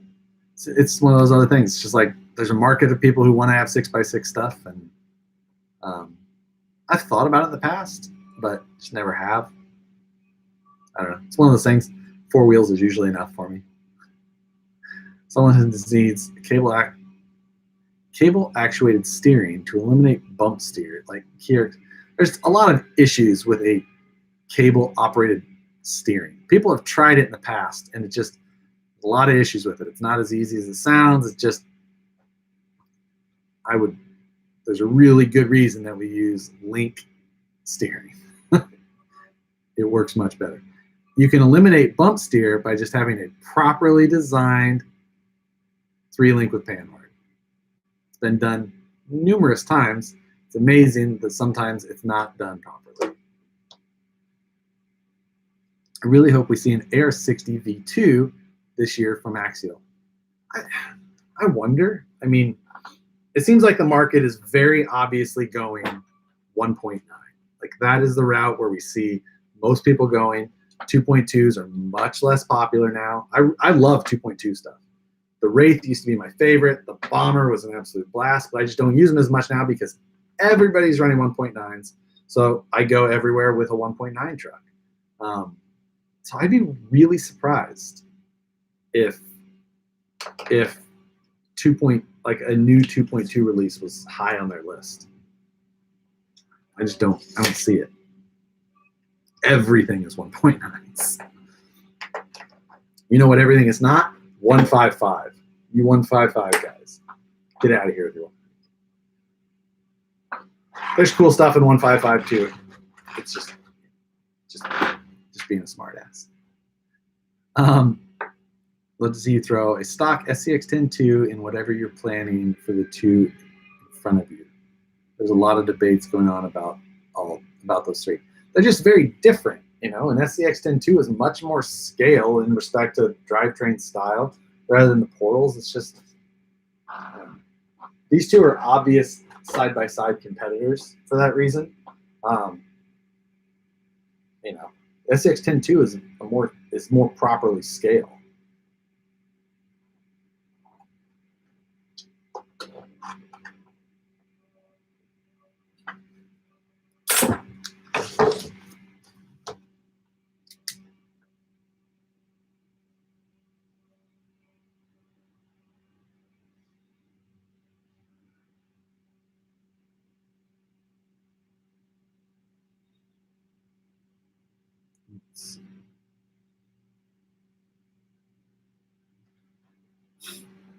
Dear Diary, shut it, man. I have a lot to say. I need the, what was that Adam Sandler one? With the, I have a microphone, so you'll listen to every damn word I have to say. Which one was that? Wedding Singer. Old movie references. I'm way better at office quoting than Matt will ever be, but since he's the one who starts using them in videos, you know, whatever. There's nobody who's watched The Office more than me. You'll never guess how much super chat I made today. You didn't do so much more calming on you.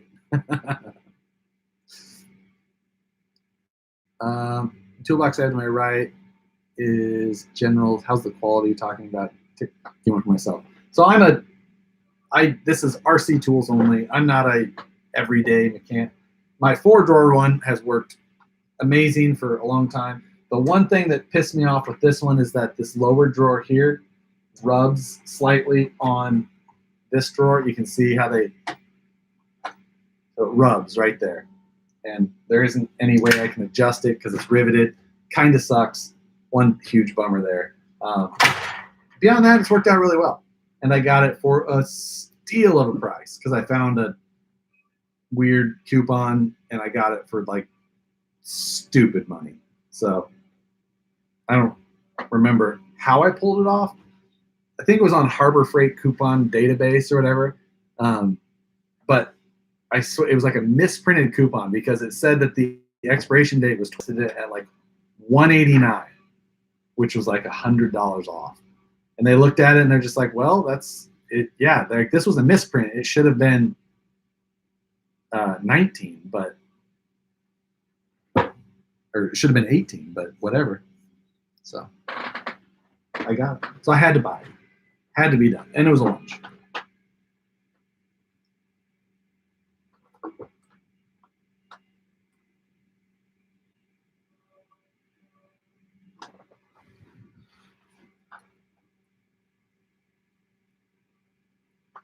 So yeah.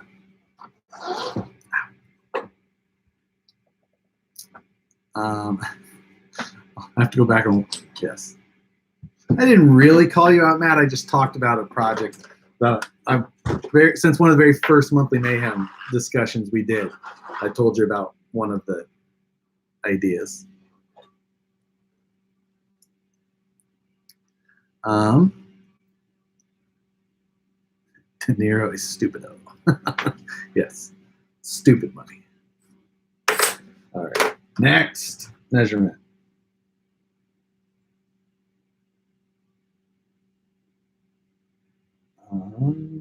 Can't do those here. I guess I can do bias. So yeah.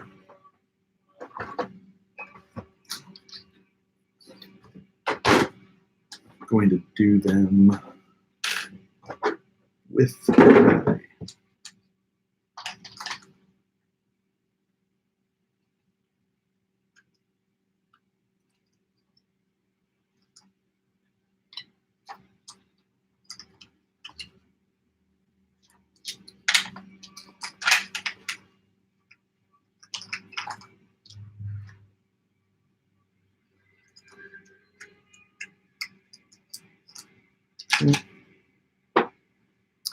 Let's see.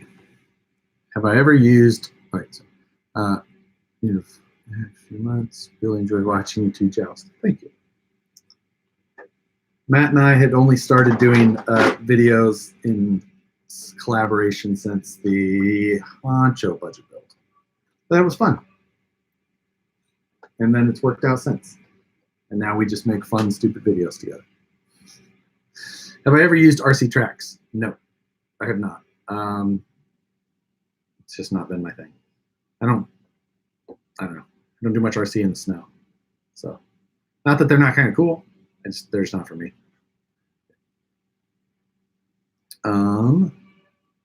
Any colors coming on the new 101s and 310s? So we normally try and keep up with one and then expand. So, you know, someday, as long as we can try and keep up, dang, somebody's got something rowdy out there. But yeah, you'll probably see gray sometime in the future, but not like right now, not right away.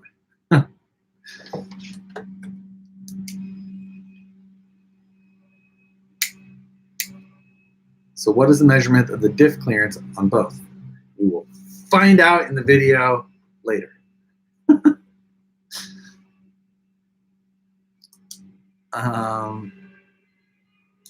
Matt has my arm movements nailed down. Bullshit. Challenge video, tug of war. I don't know if I'll get into that. We'll see. All right, I got to try and balance these things.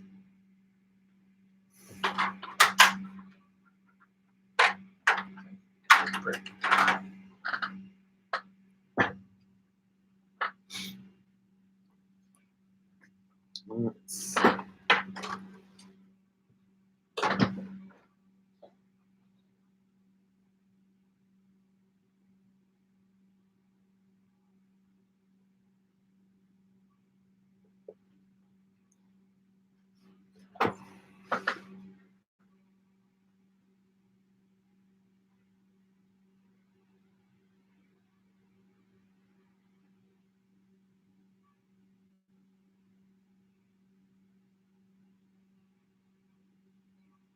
This is the fun part, watching me trying to level and balance a car.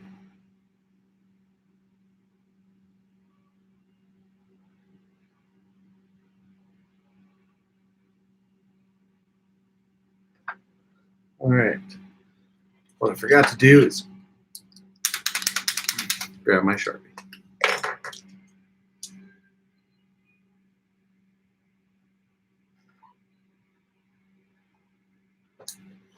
There we go. Done and doneer.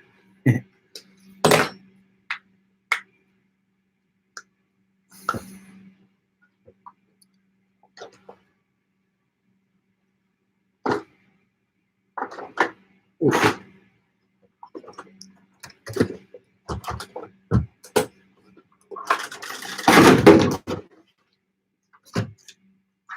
That whole Velcro thing is still weird to me.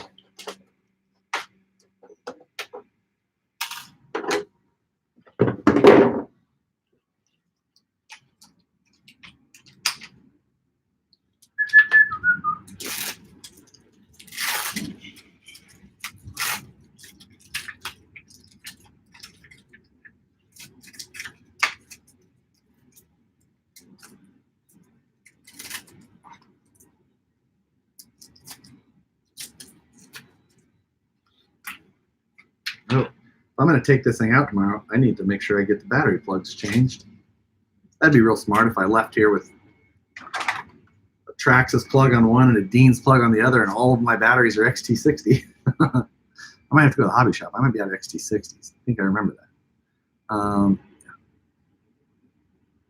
The body on the Sport is atrocious. Not that the Gen 8 is that much better. Agreed. I don't like the bodies on either of them, and black windows on both is just, I don't like the body on either of them. You know, so it's just, I don't know. But agreed. But like, that's one of the things. You can change a body. Not that big of a deal. like a bad body won't stop me from buying a vehicle base. Now, it might stop me from buying one particular model. I mean, I would still pick the TRX4 Sport over most of the other TRX4s just because I like how it's outfitted, even though I hate the body. But it's just, you know, just one of those things. I really like the Bronco body. I have a Bronco as well, obviously, but at the same time, I don't love big bodies like that. So, you know, that's why I have a lot of cars. I just crawl with what I want. Let's see.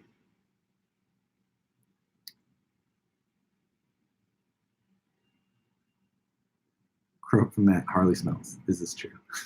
Not that I've ever noticed, but I mean, we all have long days.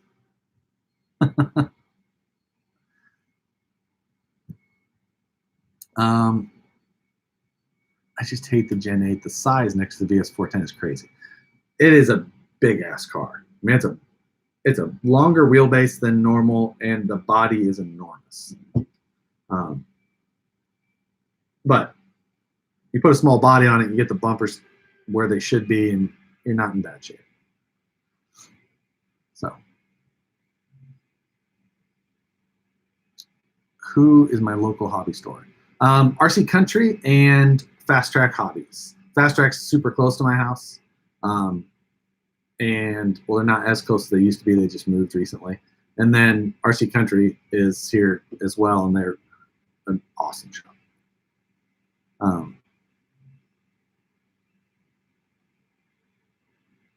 Can I make a custom tube Jeep body for me if I pay? No. I don't like doing work for other people. Do you like Turks or Jerps or Suzukinis?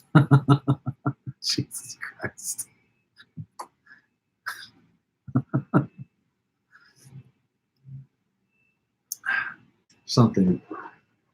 There's something wrong. There's something wrong with people that hang out on that site. The hell was I just measuring? Oh, yeah. I remember. See what happened? Oh, you know what's going to be really a pain in the ass? It's trying to measure where this thing balances with that stupid hump in the skid plate.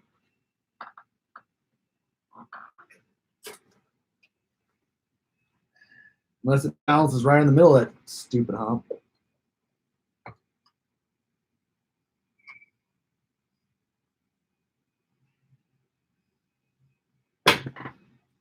What a pain in the ass.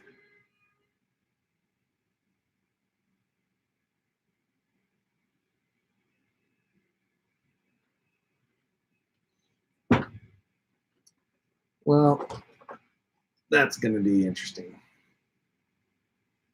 Like I have to balance it from the outside just because of that.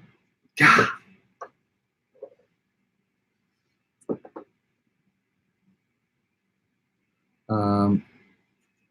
Yeah.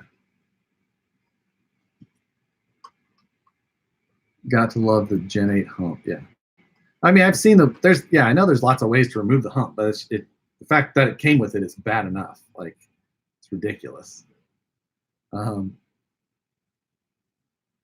Thank you, Kevin. I appreciate it.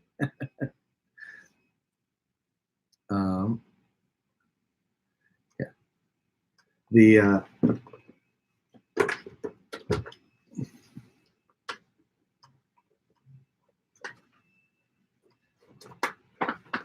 Well, this is just a pain in the ass.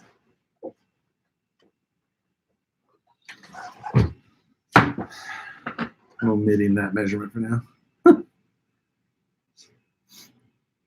Then they made a CNC version that still I know, I saw that. Came out with an option part that's CNC to loom in general.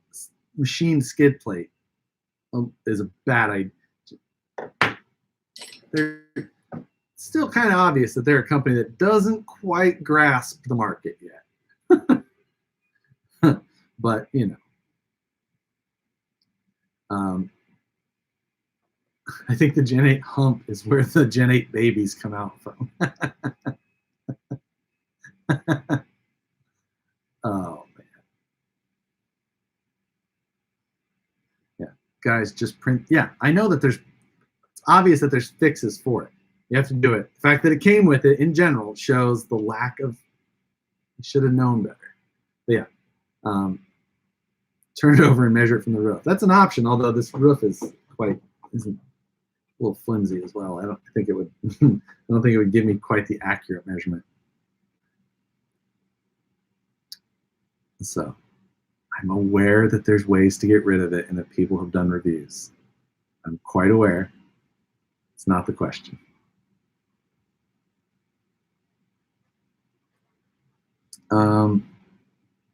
I talked a little bit about what 3D printers I had before. Right now I've got the TiVo Tornado that works really well for like under 400 bucks. So I think there's a new TiVo actually coming out that I might get soon as well. But it's like I said, you can get, and then there's a lot of people have run those Crealities and a bunch of those as well. So no, not the TiVo Flash. There's a new one. But let's see. It was the Nereus. N-E-R-E-U-S. Neus. No way. Nereus. I don't know how you say it. That's gonna be.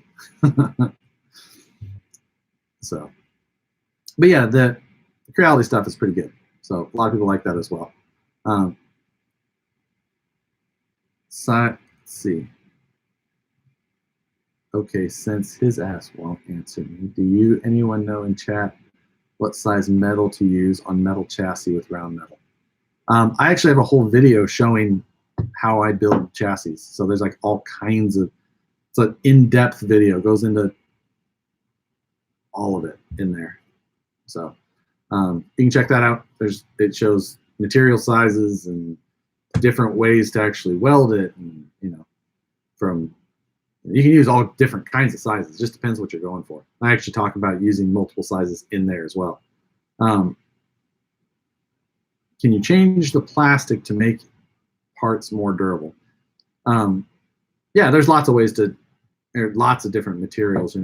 ABS isn't as common anymore as being used. A lot of people are using PETG or some carbon infused stuff and stuff like that. So there's tons of different materials now. 3D printing materials has gone crazy. So it just kind of depends on what you want to tune and print with. Each one has different pros and cons as far as like easier to print or stronger, needs to be in a very consistent environment, all kinds of stuff. Some of my purchased 3D printed parts seem brittle. They're still 3D printed parts. Like you can do some things, but 3D printed parts are still 3D printed parts. So a lot of people really don't, or won't grasp that, and they just think if they can 3D print it, it'll be fine. But there's a lot of areas I would not use 3D printed parts in. Am I going to the crawling event? Are you going to a crawling event? And if so, is the Air Ride TRX4 going? I don't know what you mean. There's lots of crawling events coming up in the next 2 weeks or something like that I'll be going to. I highly doubt that Air Ride Bronco will be anywhere near complete by then.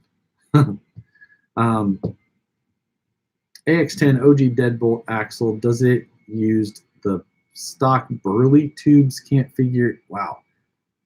There's a lot of sentence going on there. Can't figure it out, or your video to use excerpt. Don't know what you're saying in that sentence, but the original AX10 deadbolt used AR60 axles. So you're talking, so it uses, Wraith or Bomber style C-hubs and knuckles. So I don't know exactly what you're asking, but it's somewhere in there.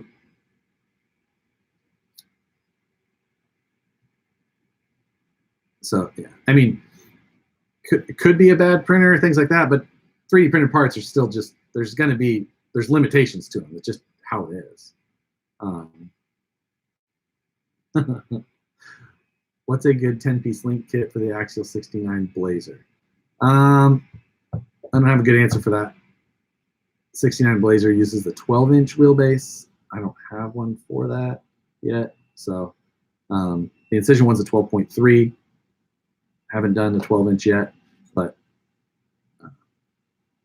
yeah. So you can use a 12.3, but you'll be a little bit longer in the back only. Wow, an orange toolbox. Yep, I'm consistent if nothing else, right? Where are we at? We're at 10% battery, guys, at 2 hours and 6 minutes. So let's see. I have a 3D printer, but AM Pro uses a, I don't know. The Knights Custom stuff is an SLS printed material, so it's actually done in a vat of powder, and it prints over like a bonding agent and then laser sinters it. So it's a different type of printing. It's the resolution's a lot better. You can get a lot more better detail and all that type of thing, but it's still 3D printing. Then there's Shapeways also has different types. Like you got the HP, which has got its own fusion jet technology, which is kind of cool, but has some bathtubing type effects. Then there's of course like the SLS that's done with like metal material and a flux type agent, and then I think it laser sinters, and I think it goes in there and bakes, and it all basically turns into that metal printed part. Kind of cool. Will we get to see a video tonight? It's very hard to say. I have talked for 2 hours. I can't tell if my voice will go for the whole long. Let's see. I'm doing an OSHA 30 course online. Urgh. Yeah, I did the 10-hour OSHA course like a few years ago, and man, terrible. What's a good inner fender for the Axial 2017 Wrangler? You can make some pretty cheap. You can make them out of a Tupperware, and I did it on the Honcho budget build. If you just want to make some, they'll be flexible and durable and cheap. It's a pretty good way to go. Get in there. Make some. So, what is my day job? I work at Vanquish Products all day. Play with toy trucks all day long, every day. Scale, Jerry can 3D printed equals good. Shock tower 3D printed equals bad. Yeah, all right, there you go. Sorry, the way it popped up across it didn't make any sense. Yes. And I mean, the whole 3D printed scale accessories can go a little far. Everybody's got,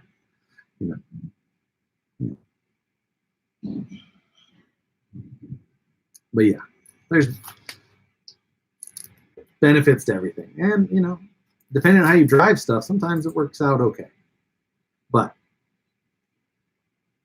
I think that is about all I've got in me for live feed. And I still have a lot of stuff I need to get measured on these damn trucks so I can do the video I plan to do. So, let's, I should probably do a little bit of work. I'm secretly wondering if I own VP. I do not own VP. What's a good bead lock for brushless rate? Vanquish wheels, machetes, in orange. Orange makes everything 2 horsepower better. So, all right, I'm getting out of here. Hit the like button before you leave. There are 103 people watching. I got 50 likes. Hit the button. Anyway, hope you guys had a good Saturday. Have a good rest of the weekend. Hopefully, you'll see a Scale News update on Tuesday. That's the plan. So, why not? We'll get back to it. Ready to get back to Scale News update. Hopefully, we'll finish these videos. Hopefully, I shoot some video with them both tomorrow. But best laid plans, as they say. So, thanks, guys. It's been a good chat. I got nothing done. No surprise. Thanks as always. See you guys on the next one. Take it easy, guys. Bye.